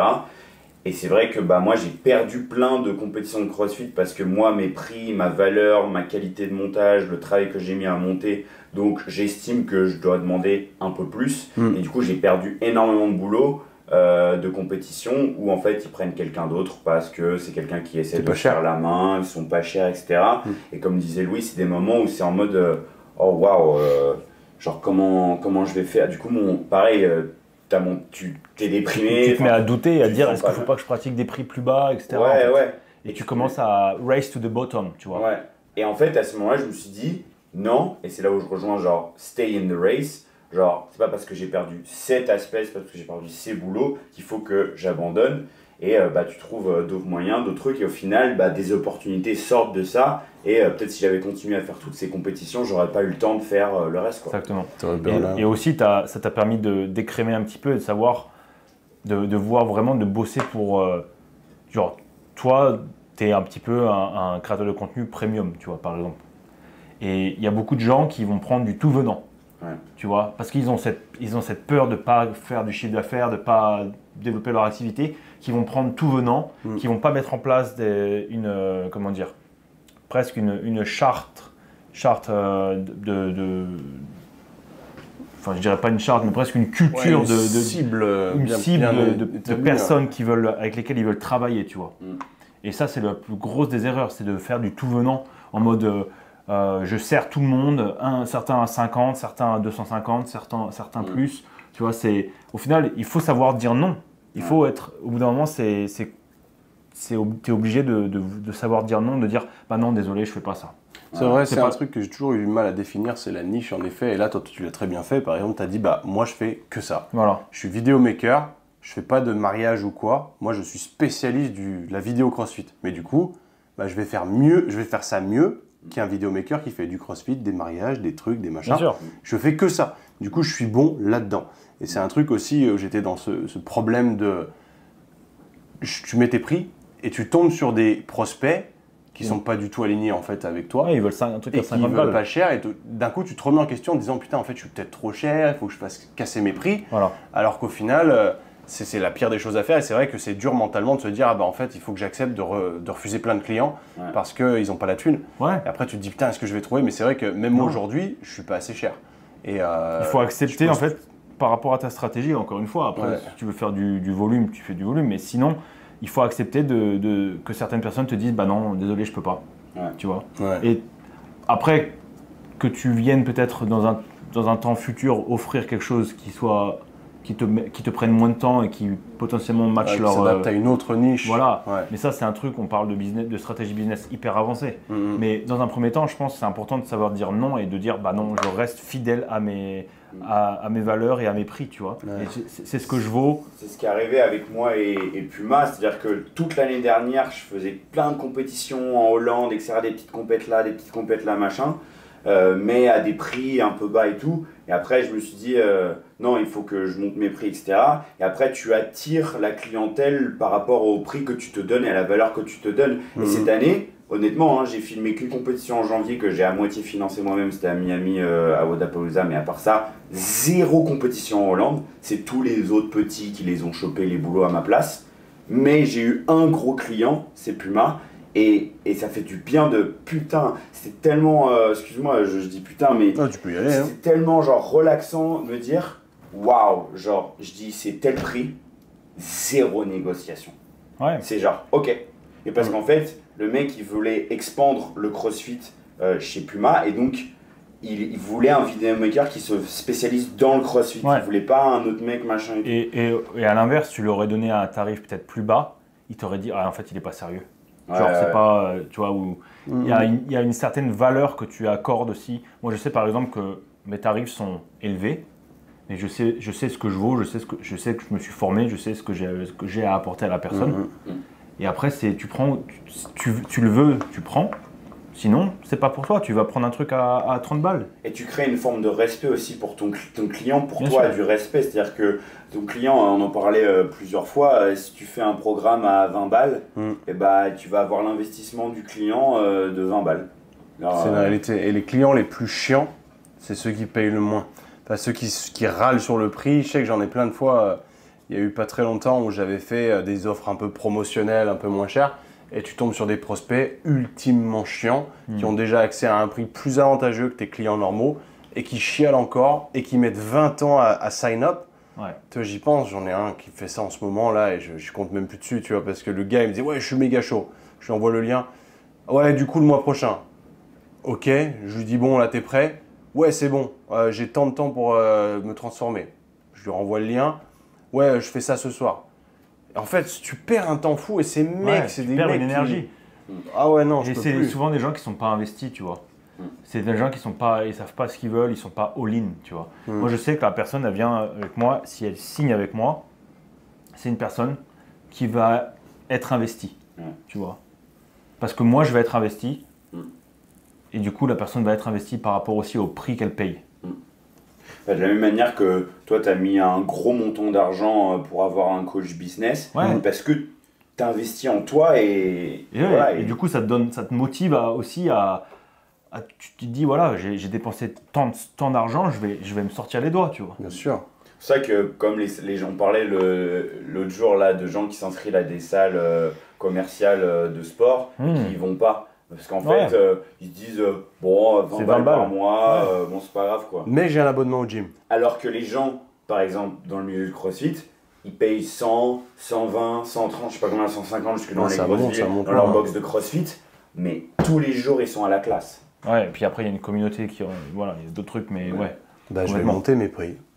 Voilà comment ça va se passer. Exactement. Je vais monter mes prix parce que je me rends compte que faire la salope au bout d'un moment, c'est bien gentil, mais... Non, mais après, on commence tous pareil. On commence en bas de la pyramide, à avoir plein de clients pas chers. Et le but après, bah, c'est de monter. Moi, c'est mon but ultime, d'avoir peut-être 2-3 clients seulement, mais qui payent le prix fort. Et voilà quoi, mais...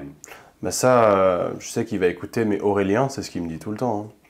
Il me dit, pourquoi tu ferais pas payer 500 balles par mois, mais un suivi premium, et du coup, tu as 10 personnes, et puis après, tu fais ce que tu veux à côté, quoi.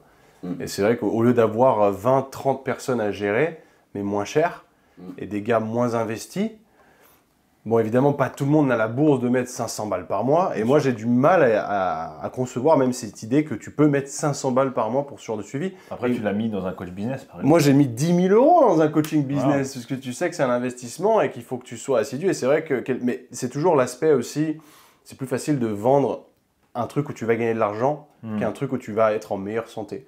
Parce qu'en France, en tout cas, voilà, la santé, c'est moins palpable. Pourtant, ça devrait être le meilleur investissement à faire. Le problème, c'est que la santé, c'est la fondation, quoi. Si tu n'as pas la santé, que ce soit physique ou mentale, tu peux rien construire, en fait. Bien sûr, c'est ça, c'est vraiment les fondations. Si tu n'as pas ça, ton business, tu vois, tu peux pas espérer faire plus d'argent, tu peux pas espérer travailler plus longtemps, travailler plus dur.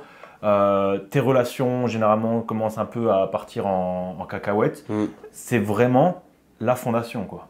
Et ça, le problème, c'est que c'est pas mis en avant en France. En tout cas, moi, je je vois par rapport à l'Angleterre, ça fait 4 ans que j'y vis, c'est un peu plus développé, mais eux aussi, ils ont du mal, tu vois. Ils ont du mal parce qu'on a un système de santé, que ce soit en France ou en Angleterre, c'est relativement similaire, où en fait, on donne l'accès gratuit. Donc, les gens, ils arrivent jusqu'au moment où ils sont en mauvaise santé, ils vont ensuite chez le médecin. Bah, c'est pas grave, c'est gratuit dans tous les cas, on va me filer des médicaments et puis ça ira mieux. En fait, il n'y a pas de préventif. Et on ne pense pas, bah, tu es en arrêt maladie, bah, c'est pas grave, l'État va te payer. En fait, on est presque dans un système d'assistanat. Parce qu'en fait, tu n'as pas de conséquences à ta mauvaise santé.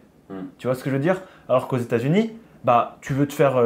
Tu es en mauvaise santé, ça te coûte 20 000 balles minimum, tu vois. Enfin, c'est incroyable. Et du coup, il n'y a pas de conséquences négatives à être en mauvaise santé, bah, du coup, on peut se laisser aller. On s'en fout. Et ça, c'est malheureux, mais c'est ce qui plombe aujourd'hui la France et c'est ce qui plombe également en partie le Royaume-Uni, même s'ils sont en train de se privatiser, etc. Après, je ne dis pas que le système de santé américain est merveilleux, loin de là, tu vois. Je pense qu'il y a un juste milieu à trouver. Mais il faut qu'il y ait une conséquence négative à être en mauvaise santé. Je suis d'accord. Et aujourd'hui, il n'y en a pas en France. C'est un jeu. Si tu perds des points. Ouais. Et il y a la mentalité aussi hyper triste où en fait tu vas être plus un paria si tu es quelqu'un qui boit pas, fume pas, t'entraîne, prend de la protéine, etc. que quelqu'un qui va boire des coups, fumer, être sociable, etc. C'est genre, ouais, mais tu profites pas de la vie. Ouais, ça c'est ouf. Ça, j'adore ça. Ils sont en train de s'envoyer de l'alcool. Tu profites pas de la vie, j'avoue. Hein. Putain, exactement. Ça, je l'ai vu tellement de fois. Surtout en France. Un samedi soir, si t'es pas au bar, tu profites pas de la vie. Incroyable, c'est vrai, c'est une réalité ça en France. Hein. C'est quand même ouf de se dire que genre tu vas être plus différent de la société générale si tu fumes pas, tu bois pas, tu fais attention à ta santé, etc. Mais j'aime bien ce système de points là, il n'y a pas de conséquences si tu es en mauvaise santé. En réalité c'est ça. Et si tu es malade, bah, tu restes chez toi, tu es payé. Ouais. Tu es en arrêt maladie. Ouais, bah, le docteur, tu vas chez le médecin, tu es remboursé. En fait, il y a zéro conséquence négative. Et puis il y a de l'abus là-dessus, parce que c'est trop facile aujourd'hui. Tu te dis, je me sens pas bien ce matin, je vais pas bosser. Ouais, exact. Ah bon, bah il faut qu'on te remplace. Donc pour le manager, c'est un cauchemar. Ouais, t'es invirable. Parce que c'est pas. Ouais, c'est vrai que la France, en vrai, c'est une catastrophe à ce niveau-là. Hein. C'est vrai que. Et puis même au-delà de ça, pour revenir au fitness en lui-même, t'as tellement de gens qui pensent, qui s'entraînent comme des merdes, mais qui veulent pas payer parce que genre, ça vaut pas l'investissement, je peux faire un programme tout seul. Ouais, je peux aller sur YouTube, chercher des programmes. Bah vas-y, fais-toi plaisir, tu n'auras aucune adhérence au truc, tu progresseras jamais, tu vas perdre 5 ans de ta vie jusqu'à ce tu vas te rendre compte en fait, si tu avais investi un peu sur toi, en 1 an, tu avais les résultats que tu aurais eu en 10 ans. C'est complètement con. Ouais, et puis par exemple, tu vois, on parle de se spécialiser, mais moi je suis pas plombier, je suis pas mécanicien. Quand j'ai un problème avec ma voiture ou j'ai un problème de fuite d'eau, j'appelle quelqu'un qui est spécialisé, j'essaye pas de le réparer moi-même, tu vois. Et bah c'est pareil en fait avec l'entraînement. Les gens pensent que parce que tu as des vidéos YouTube, parce que tu vois c'est en accès libre, ils connaissent, ils savent. Ouais, j'ai vu une vidéo YouTube, je sais comment m'entraîner. Je pense que le problème, je pense qu'il vient des priorités des gens. Parce qu'encore une fois, moi j'ai le souci inverse dans le vidéomaking où genre les gens ils savent pas trop faire bien les vidéos, les réglages, ils savent pas trop bien faire des montages, etc. Et après ils se plaignent que mais après moi quand je leur dis moi that's where I come in, genre c'est là je te fais une vidéo quali, etc. Mais après c'est une question de priorité, c'est-à-dire il y a des gens ils vont investir dans un mec comme moi, comme quelqu'un va investir dans un coach parce qu'ils se disent ok le contenu c'est hyper important pour moi, pour mon business et tout, donc je vais investir dans un vidéomaker. Mais si tu penses que le contenu, ça passe un peu en 2e, 3e dans tes priorités de boulot, tu vas pas mettre de l'argent dedans. Et c'est pareil avec l'entraînement. C'est difficile, c'est de voir le ROI en fait. Tu vois, le retour sur investissement, que ce soit avec l'entraînement ou que ce soit avec le vidéomaking, en fait, on le voit pas directement. On le voit dans... C'est pour ça qu'aujourd'hui, les 3 ans, les business qui explosent, c'est coach business. Ouais, parce qu'ils te vendent de l'argent. Ils te vendent comment faire de l'argent. Sauf que c'est un mirage en fait. Bah c'est en gros ta formation elle coûte je sais pas 10 000 balles, ouais mais en 2 mois tu l'auras rentabilisé. Ah ouais du coup ça vaut le coup. C'est un mirage, on te vend un rêve, on te vend pas, on te vend en fait un outcome et pas un process, tu vois ce que je veux dire?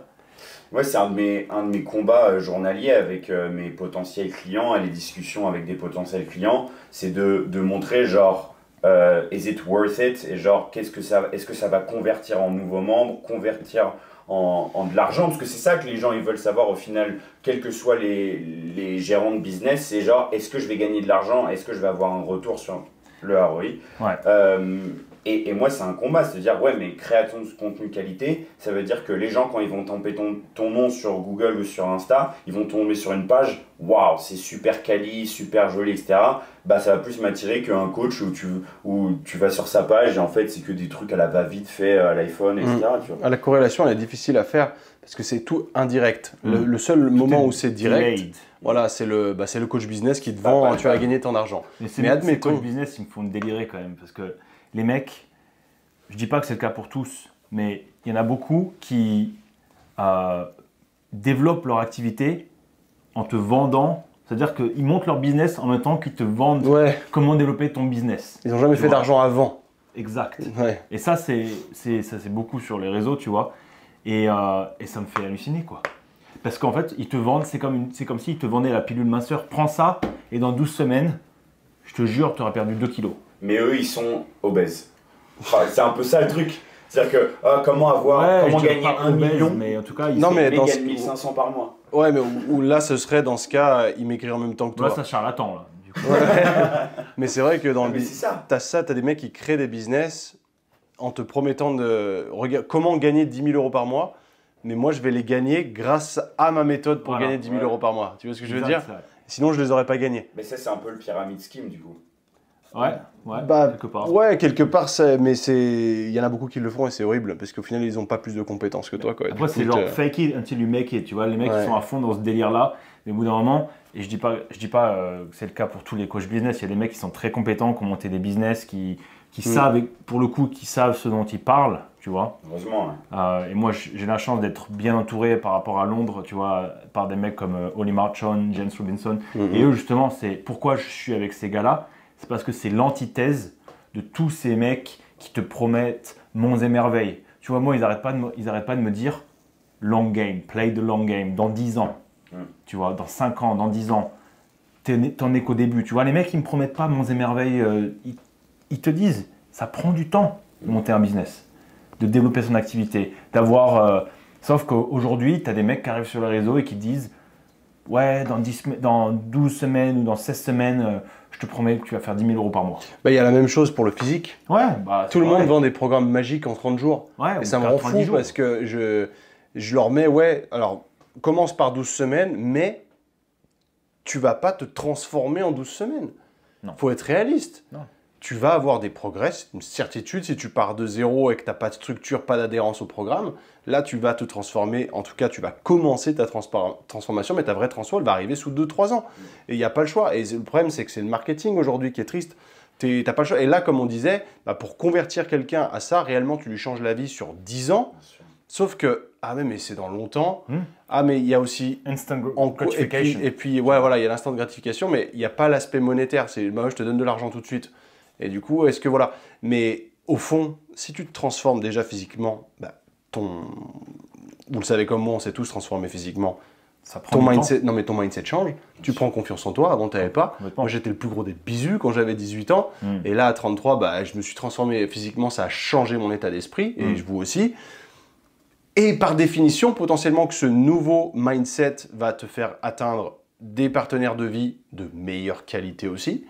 Tu vas attirer peut-être des 9 et des 10 alors qu'avant tu as tiré des 4 et des 5. Et potentiellement, ta confiance va en découler tu seras meilleur dans ta carrière, tu auras peut-être un meilleur job grâce au départ à ta transformation physique. Boule de neige. C'est l'effet boule de neige, exactement. Et potentiellement, je t'ai fait gagner de l'argent. Et c'est aussi parce que tu kiffais le process de t'entraîner. Donc c'est pour ça, genre, le message qu'on veut faire passer ici, c'est genre, arrêtez de chercher les quick fix, tu vois. Arrêtez de chercher les magic pills, tu vois, de vouloir des résultats à court terme. Des mecs comme Quentin, moi, Marius, ça fait 10 ans qu'on s'entraîne, ça fait 10 ans qu'on aime s'entraîner, tu vois. Et c'est ce qui nous a amené à des résultats. Après, on a peut-être perdu du temps, on s'est blessé, on a essayé des trucs.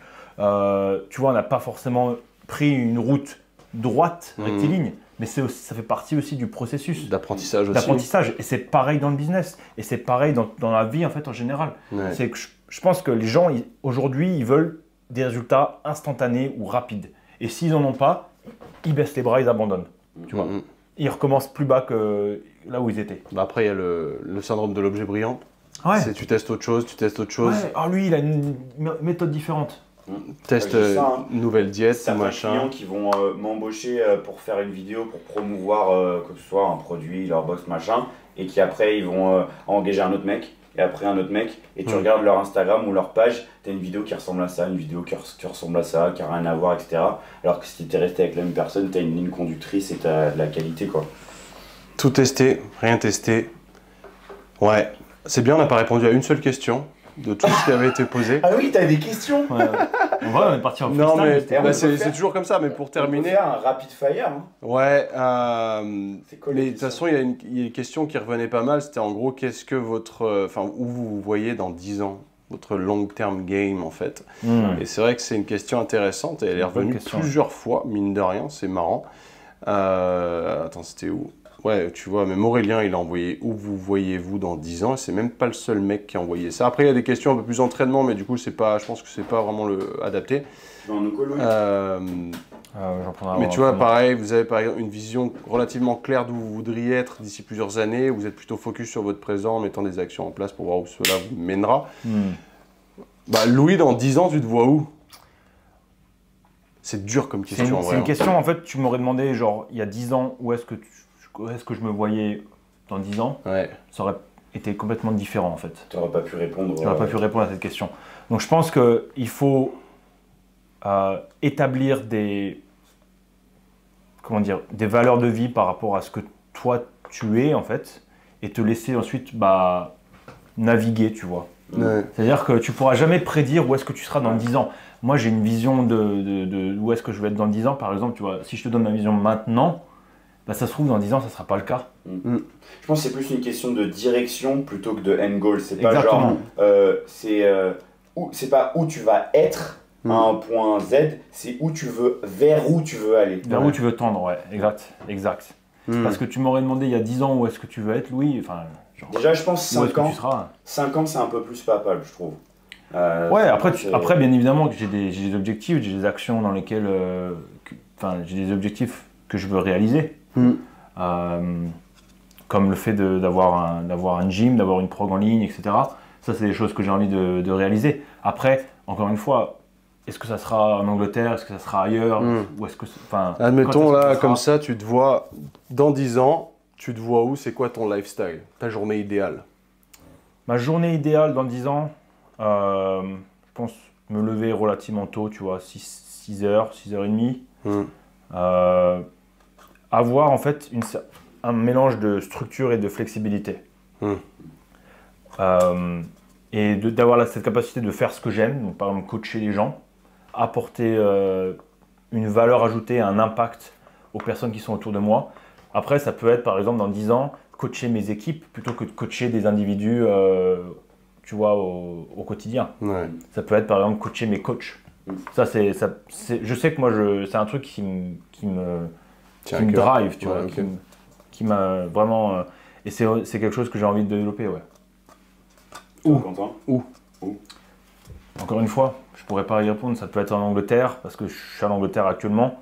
Donc la chose logique, ce serait de dire, Angleterre, mais tu sais pas. Surtout, je vais rencontrer quelqu'un durant un voyage ou une opportunité qui va faire que je vais bouger en Australie ou je vais bouger à Singapour ou à Bali parce que j'aurai une opportunité professionnelle. Ouais, tu te laisses du coup cette flexibilité-là, cette ouverture en fait, d'attendre des opportunités exactement, qui peuvent tomber. C'est bien d'avoir une idée de là où tu veux tendre, c'est important, et d'avoir une vision de ce que tu veux faire, mais au point même d'être rigide, ça sera à tel endroit, tel moment, ça n'existe pas. C'est compliqué. Hein. Parce c'est le chemin en fait, il y aura toujours des des fluctuations, tu vois. Ouais. Mais c'est bien Comment d'avoir ça, une direction en tête pour te guider un peu sur tes choix au jour le jour. Tu vois ça comment toi? Moi, perso, en ce moment, ce que je fais beaucoup dans la vidéo de CrossFit, donc pour parler plus business dans 10 ans, après je sais pas pour les relations, mais je fais beaucoup de hype reels sur Insta ou des petits trucs short pour des coachs ou des compétitions qui au final ça fait des souvenirs pour la compétition, mais au bout de 3 semaines, les gens ils sont passés à autre chose. Moi j'aimerais vraiment mettre ma marque dans le monde. Okay. C'est un truc qui me fait énormément peur pour le côté mental, c'est de mourir sans avoir laissé quelque chose, mais de quelque chose d'important.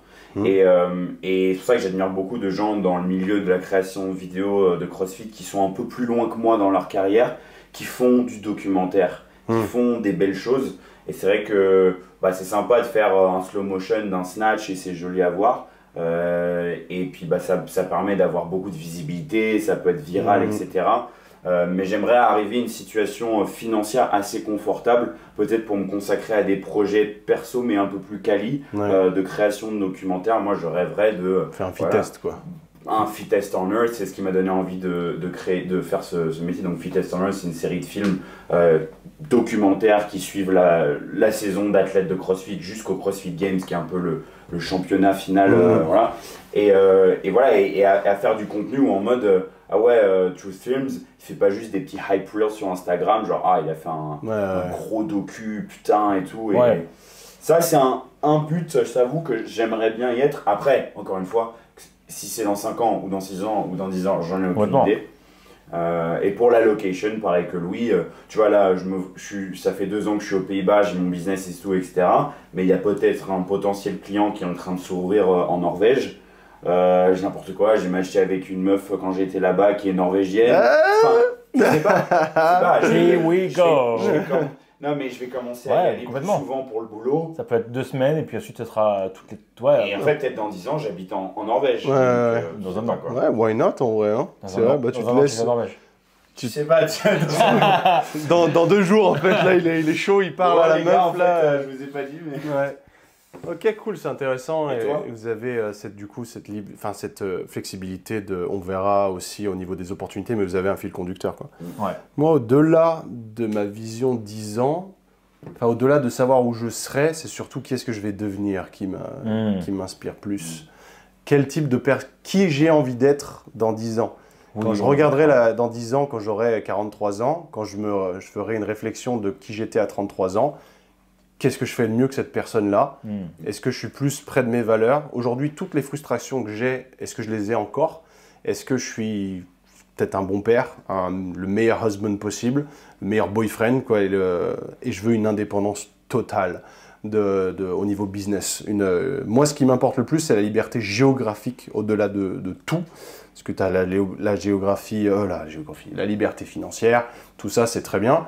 Mais le géographique, moi, c'est ce qui m'importe le plus. Ça veut dire que je préfère avoir un business qui tourne, par exemple, à 15 000 € par mois, mais qui me permette de travailler demain, j'ai envie d'aller à Sydney, je vais à Sydney, plutôt que de gagner 50 000, mais d'être bloqué en France et de ne pas pouvoir faire ce que j'ai envie. Pour moi, je préfère gagner moins, mais avoir toujours cette freedom, parce que de toute façon, on a vu avec des gens qui gagnent beaucoup d'argent, il y a un certain palier que tu vas passer où ton lifestyle va que très peu évoluer réellement. T'as vraiment les milliardaires et j'aspire pas à ça. Moi, la vie de yacht et de machin, je m'en bats les couilles. La vie Rolex, tout ce que tu veux, c'est pas du tout un lifestyle qui m'intéresse. Je vis relativement simple, mais je sais que par exemple, si je gagnais 15-20 000 € par mois, ce serait déjà un plafond où j'aurais vraiment pas besoin de plus. Tu me demanderais qu'est-ce que je fais. Voilà. Après, les gens qui vont écouter ça, ils vont dire « Ouais, d'accord, gros, moi je gagne 2 000 € par mois, t'es bien gentil avec tes 20 000. » Évidemment que tout le monde a envie de faire ça. C'est une réalité. Il n'y a pas de limite. Tu peux te limiter en suivant le circuit standard en France où tu vas gagner... Parce que je connais des gens, ils ont 1 400 € par mois et ils ont fini le jeu. Pour eux, c'était l'ultimate game, c'est bon, j'ai un CDI à 1 400 € par mois. Et ça veut pas dire... Voilà, ça ne veut pas dire que c'est mieux ou moins bien, ça veut dire que tes ambitions, elles sont là. Tu les as atteintes, très bien. Tu fais ce que tu veux. Moi, les ambitions plus hautes, c'est mon problème. Et il y a des gens qui gagnent beaucoup plus que 15-20 000 par mois, et c'est vrai que tu peux être frustré, tu fais « Mais qu'est-ce que je ferais de 100 000 € par mois ?» Investir dans la pierre, ça ne m'intéresse pas. Il y a un moment où on vit qu'une seule fois. Enfin, on vit qu'une seule fois. peut-être Et qu'on puis vit t'emportes plusieurs rien, fois. t'emportes rien dans T'emportes la tombe. rien avec toi. En plus, être l'homme le plus riche du cimetière, bah, ce serait quand même très con. Et Laisser sa marque en fait. ouais, Ouais, mais d'avoir même une legacy, tu vois, genre dans une génération, t'es plus là, quoi. Et Enfin, au-delà de... tes enfants vont se souvenir de toi, tes petits-enfants vont se souvenir de toi, tes arrière-petits-enfants, non, c'est terminé. Ouais. Genre, moi, mon grand-père, je m'en souviens parce que je l'ai connu. Arrière-grand-père, je l'ai jamais rencontré, donc bah, Ouais, c'est terminé, quoi. Ouais. Tu vois, donc c'est une ou deux générations, quoi. Et ce qui m'importe beaucoup, c'est au-delà de faire de l'argent, c'est comment est-ce que j'ai fait mon argent, qu'est-ce que j'ai apporté comme valeur ajoutée, est-ce que j'ai changé des vies à travers mes actions. Ouais. Ouais. Parce qu'il y a des gens qui sont drivés uniquement par l'argent, qui vont acheter de la crypto, qui vont faire des stocks, qui vont faire de l'immobilier. Ça va être juste je veux gagner de l'argent. La finalité, c'est de l'argent, plus d'argent. Très bien, pas de jugement, vous faites ce que vous voulez. Et moi, c'est ma mission qui m'importe et c'est d'apporter de la valeur, changer des vies. L'impact que tu peux avoir, l'impact positif que tu peux avoir sur les gens, en fait. Ouais. Et je pense que c'est là où on se retrouve, c'est qu'on a une envie de faire quelque chose de un peu plus que superficiel, que de faire de l'argent pour de l'argent, tu vois. Ouais. Et pas que vivre pour nous, notre petit confort. Exact. Et... Sinon, on fait du OnlyFans, quoi. Moi, je pourrais faire du OnlyFans. Et quelqu'un qui fait « Ah, on n'a pas parlé d'OnlyFans, bordel !» Ceux qui font du OnlyFans, je te dis, hein, tu te fous torse nu OnlyFans, terminé bonsoir, tu fais 15K par mois. Ouais, ça pour le coup, c'est vrai que personnellement, ça me fout la diarrhée. Hein. Imagine, tu as 40 ans et ça fait 10 ans que tu fais OnlyFans et que tu rencontres une femme ou tu parles à ta famille, genre « Ah, du coup, comment t'as fait ton argent ?» Aucune fierté. Aucune valeur ajoutée. Je pense sincèrement que ces gens qui font ça ont du mal à se regarder dans le miroir. C'est-à-dire qu'ils sont ensuite dans la dépense et dans l'extravagance en termes de besoins matériels parce qu'il y a intérieurement, il y a un vide en fait. Ouais, parce que déjà c'est compliqué moi en tant que vidéomaker quand je parle à ma famille, genre ah du coup tu fais quoi et tout. Là j'ai enfin ça un peu avec Puma. Alors t'imagines, ton truc c'est juste OnlyFans. Du coup je me branle. Je monte ma bite. Je suis à poil. C'est vrai que c'est clairement du porno et à l'époque c'était déjà mal vu. Aujourd'hui voilà mais c'est de l'argent facile. Et c'est vrai que l'appât du gain, t'as des meufs qui se mettent du jour au lendemain dessus, qui ont une grosse audience. Faut pas dire que les meufs. Ouais bien sûr, mais les meufs font le plus d'argent. Ouais, mais les mecs font pareil, quoi. Je veux dire, les mecs font la même chose, mais ceux qui font le plus d'argent, c'est les femmes parce qu'il y a des mecs qui payent. Mais les mecs, dans tous les cas, c'est les mecs qui payent OnlyFans, c'est pas les femmes. Parce que les hommes qui se mettent sur OnlyFans, c'est les homosexuels qui payent. Ouais. Et les femmes, c'est les mecs qui payent. Careful what you're saying there. Ouais, c'est vrai, c'est bon. C'est vrai qu'en y réfléchissant, j'imagine rarement une femme s'abonner à un OnlyFans. Ouais, c'est ouf. Il y en a peut-être, mais pas autant. Mais pour avoir connu des mecs qui font OnlyFans, ils m'ont dit clairement, c'est des homosexuels qui regardent mon contenu. Ouais. C'est là où il y a l'argent, quoi. C'est là où il y a l'argent, machin. Et après, c'est pas une critique, mais c'est un constat. Donc c'est une réalité. On connaît des gens, Marius et moi, qui avons fait, on a traîné avec des mecs qui faisaient qui font toujours du OnlyFans. Et c'est des hommes qui font ça pour des hommes. C'est ciblé.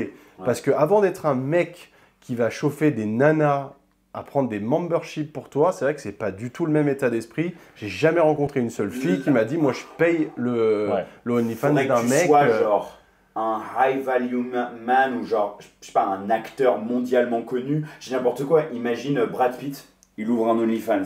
Peut-être il va y avoir des nanas parce qu'elles sont fans de foot. Ouais, mais et encore que, est-ce que ça va vraiment les turn on de voir Brad Pitt sortir sa bite ? Ça va faire perdre sa valeur. Ouais, j'avoue. Ouais, du coup, il perd son statut. Il y a un certain mythe autour de lui, tu vois. Il perd son statut, du coup, il n'intéresse plus. Ouais. Mais qui c'est qui va rester ? Parce qu'il est trop disponible. C'est toute la communauté homosexuelle va rester.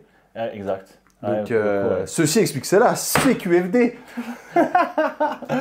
Non, en tout cas, OnlyFans, on a fait le tour, hein, parce que ça vaut mieux pas qu'on aille. Il n'y a pas grand-chose à dire, en fait. Il n'y a pas grand-chose à dire. Non, en vrai, c'est surtout en termes de création de valeur.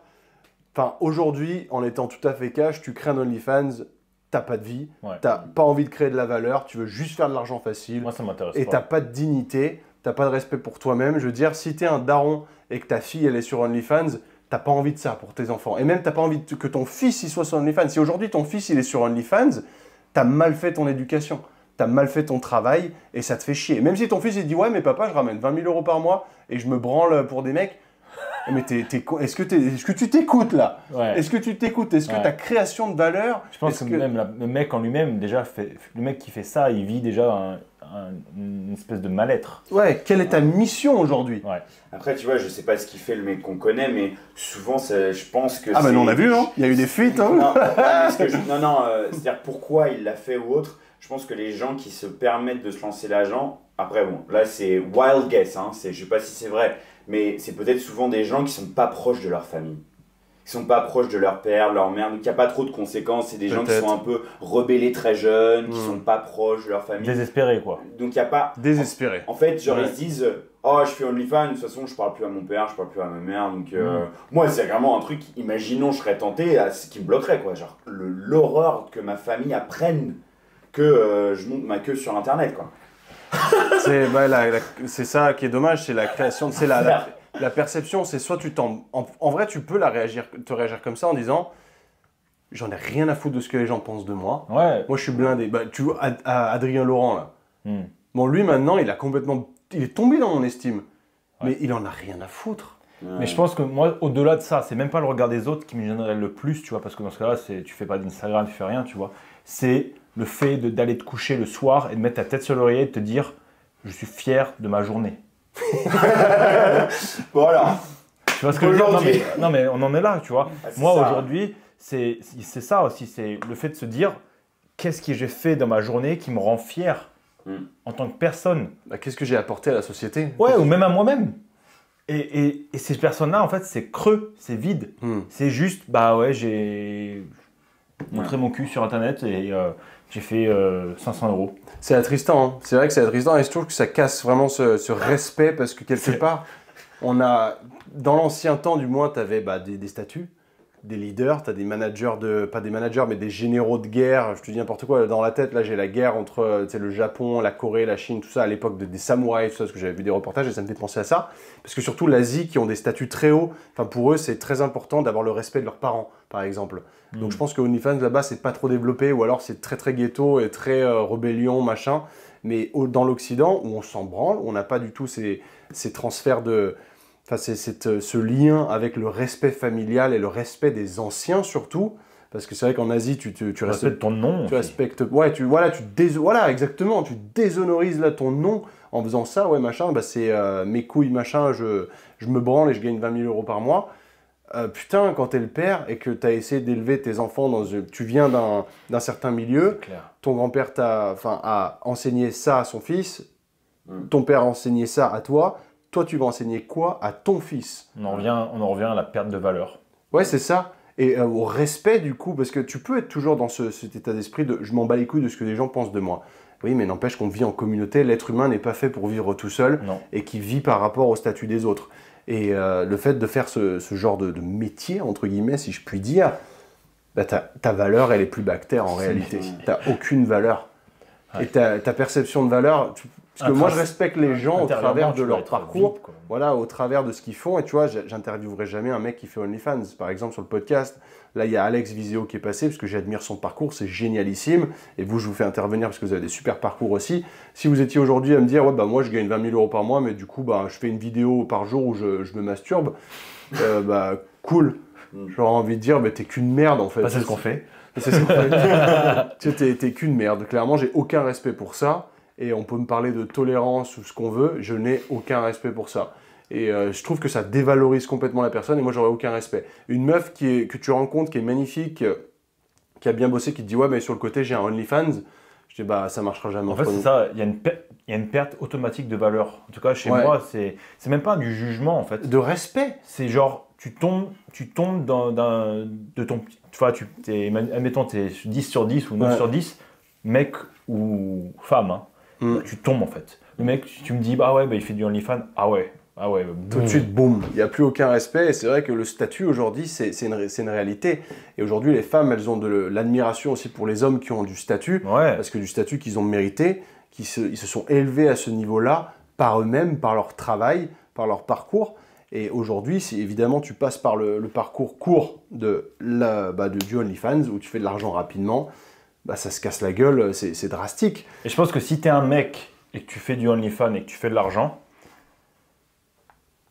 Oh, c'est dodgy ce que je vais dire. Ouais, bah les femmes que tu vas avoir, ce sera le même niveau, quoi. Bah, ça va être des. Ouais, exactement. Hmm. C'était un petit peu la conclusion que j'allais dire. Bah, c'est un peu Je savais ça. pas comment le formuler pour être politiquement Bah, correct. c'est vrai que si tu veux, moi je vois quand j'étais avec mon ex, par exemple, même si elle n'était pas hyper supportrice de ce que je faisais et que je le sentais que ça me faisait mal, quelque part, parfois elle me disait, je suis admirative de toi et de ce que tu fais. Ouais, c'est- Parfois, elle me ouais. donnait ça et ça me faisait. C'était le meilleur compliment qu'elle aurait pu me donner. Complètement. Je suis admiratif de ce que tu fais, ce qui fait que tu as ta plus grande fan dans ton corner qui est derrière toi et qui t'encourage. Et ça c'est le rêve.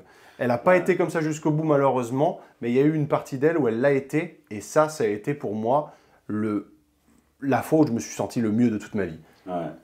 Et que si tu fais de l'OnlyFans, ça n'existe pas. Non. Ah, c'est ça, quand je vois des athlètes de CrossFit, t'as leurs femmes qui sont là à la ligne d'arrivée, qui se soutiennent et Ouais. tout. Tu peux pas rêver mieux. Ouais. Ouais, c'est ce qui les tient plus que la médaille à la fin. Mm. C'est presque le fait de rendre les gens autour de soi fiers, tu vois. Ouais. Les gens- Exactement. C'est un C'est truc même pas la médaille et le résultat, le cash price à la fin ou autre, tu vois. C'est vraiment le fait d'avoir tout donné, le fait d'avoir travaillé dur. Bah c'est déjà. ça, c'est ça. On en revient encore à la gratification. C'est Exact. quand tu cours un marathon, tu arrives au bout, tu es hyper satisfait du journey, du processus Mhm. et de toute la préparation que tu as fait en amont. Complètement. Alors que l'OnlyFans, c'est tu veux tout de suite faire du cash. Ouais. C'est j'ai un peu de demande, je suis un peu bonne sur les réseaux sociaux, je vais ouvrir un OnlyFans et je fais un lancement à 1 million. Là, évidemment, c'est démesuré, c'est débile, mais ça arrive. Et ça arrive bien plus qu'on ne le pense. Il y a plein d'influenceuses aujourd'hui qui sont attirées, c'est lapin du gain, la frustration de ne pas faire assez d'argent parce que un tel ou un tel gagne 40 000 euros par mois, du coup moi je gagne que 10 000, ça va pas. C'est fou hein, quand même qu'on se compare aussi à ce niveau-là, parce que dans la génération ne serait-ce que de nos parents, C'est il y avait déjà pas ça. énorme les sommes. Parce que qu'on parle- eux c'était dont on parle. des salaires, déjà tu gagnais 2500 euros net par mois, c'est Ouais. très très bien. Complètement. Après, pour en arriver à un truc encore plus simple avec OnlyFans, pour moi, le corps dénudé de ma copine, il n'appartient qu'à elle et à notre vie privée, quoi. Ouais. C'est-à-dire que être avec une nana, mais qu'en fait, il y a 50 000 autres hommes qui la voient à poil, qui se branlent en regardant ses photos Alors et là, tout. t'as pas besoin d'aller d'intimité. sur OnlyFans, hein. Mais là, Instagram, ça suffit. Ouais. Et là, on Instagram, en vient ça même suffit. plus au truc encore plus simple que les valeurs de vie. C'est en mode. Ouais. Il n'y a plus C'est d'intimité plus ta réelle. copine, c'est la copine de ça. De tout le monde. Il n'y a plus cette, Putain, il y a plus le jardin secret quoi. Il Ouais. n'y a plus de Après, secret. j'avais vu dans un épisode. Non, mais c'est ça un peu. Ouais. Après, bon, j'avais vu dans un épisode d'un podcast de Max Tuning où il fait venir une meuf d'OnlyFans Ouais. où elle dit qu'il y a des trucs qu'elle montre pas. Ouais. Qu'elle choisit de garder certaines parties que personne ne le verra que son mec. Elle veut pas faire de cul. Tu sais, tu l'as vu, écoutez cet Ouais, je l'ai épisode écouté. où elle dit elle se met en bikini, machin et tout, mais elle garde quand même une partie de son corps, de son intimité, que personne d'autre le verra Ouais, que c'est son un mec, choix. tu vois. Ouais. Mais bon, voilà, après ça c'est le OnlyFans, on va dire, un peu plus respectable. Ouais, et c'est elle fait Instagram. Perico. C'est Mais Instagram, quoi. mais c'est le OnlyFans qui marche si t'es connu.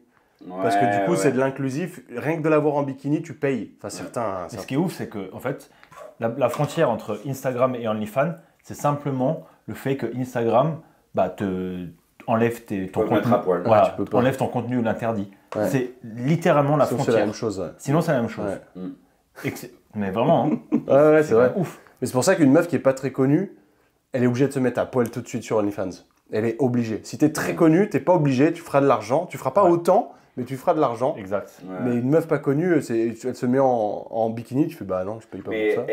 elle en parle, hein, elle dit elle arrive quand même à un point non-retour plateau où Ouais. elle dit genre je sais que si je voulais faire plus d'argent, il faudrait que je commence à faire Ouais, du je baisse porn. ma culotte et puis c'est réglé quoi. Ouais. Je pense que c'est pareil pour les gars. Hein. Mais elle fait pas que ça quoi. Elle est coach, je crois. Ouais, elle a un business à côté. Un business et tout quoi. Enfin bon bref, vous faites de l'OnlyFans, allez vous faire enculer, on vous chie dessus. Ouais, parce que- Il finit sur. Je pense qu'on arrive au bout, en plus il est bientôt 14h, on Ouais, a, faut on qu'on a y aille. parlé au moins 2 heures, on devait faire un petit truc d'1 heure, au final on est parti en freestyle, c'est bien ce qui me semblait, à 3 ça allait discuter. Bon j'espère que vous avez apprécié, hein. Vous savez où retrouver Marius et Louis, Trou Marius. Trou Marius, T-R-O-U, Marius. Trou Creep. Non, juste le business. True Film, T-R-U-T-H _ Films. Films. Ah, c'est mon boulot. Et nous avons Coach. Coach Whip Up, coach Louis-Pape. P-A-P. Voilà, vous les retrouverez juste là. Si vous avez des questions pour eux, n'hésitez surtout pas. C'était cool en tout cas d'avoir une petite discussion des contracts sans structure. Et c'est vrai que quand tu commences un podcast au début, enfin, en tout cas de ma part, je ne sais pas trop où ça va aller.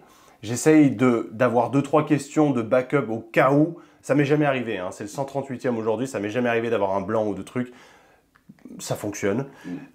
J'espère que ça vous aura apporté quelque chose quand même. Je pense que nos visions sont relativement ouvertes par rapport aux commandes des mortels, d'autant parce qu'on est expatriés, que je pense que ça peut aider des gens qui sont bloqués à un certain niveau de leur vie, de se dire, mais en fait, il y a beaucoup plus que ça. Il y a un plafond de verre que je peux passer comme ça. Et que Les gens qui n'ont pas la ref, ils vont pas comprendre. Ouais, j'espère que vous avez la ref. Et si vous avez vu en tout cas en vidéo. Mec, pendant quelques Il n'en peut plus. Il transpire. Holy shit, let's go to the gym. On va pas partager le podcast. Cet extrait, je vais le mettre en réel. Maman, désolé. C'est la miniature. C'est la miniature. Et en tout cas, moi j'ai passé un bon moment. J'ai beaucoup apprécié, cool. C'était super cool. Abonnez-vous à True Crip et à Coach Louis Papalé. Et puis, on se fera plaisir et on se reverra un moment. Mais n'hésitez pas si vous avez d'autres demandes du podcast, si vous avez des trucs que vous avez trouvé cool, que vous auriez aimé qu'on développe davantage, ça pourra se refaire un jour. Je préfère faire des podcasts en face-to-face, je trouve ça plus sympa, c'est des vraies conversations cool. Au-delà du juste de faire un zoom. En visio. Et c'est moins fun, c'est plus chiant. Moi, je kiffe ça. Voilà. N'hésitez pas, c'est même pas n'hésitez pas, c'est mettez une review parce qu'il faut vraiment le faire. Je ne sais pas ce que ça fait, mais je suis sûr que ça aide le podcast d'avoir une petite 5 étoiles sur Spotify ou sur Apple Podcast. Laissez un commentaire si vous pouvez le faire, c'est hyper appréciable. Partagez. Le partage, c'est ce qui fera monter le podcast. Sans vous, en vrai, il ne se passera rien. Donc, si chacun d'entre vous ne partage ne serait-ce qu'avec une personne et dit « Regarde, écoute ce truc, c'était cool ». Nous, on le fait tout le temps, on écoute tous des podcasts et on se les fait tourner entre nous. Et ça permet de grossir les audiences de ces personnes. Donc, si vous avez trouvé qu'il y avait de la valeur, que c'était fun, que vous avez passé un bon moment, en tout cas avec nous, partagez avec une personne et ce sera super cool. C'est notre pourboire. Voilà. Peace. C'est tout bon. Peace.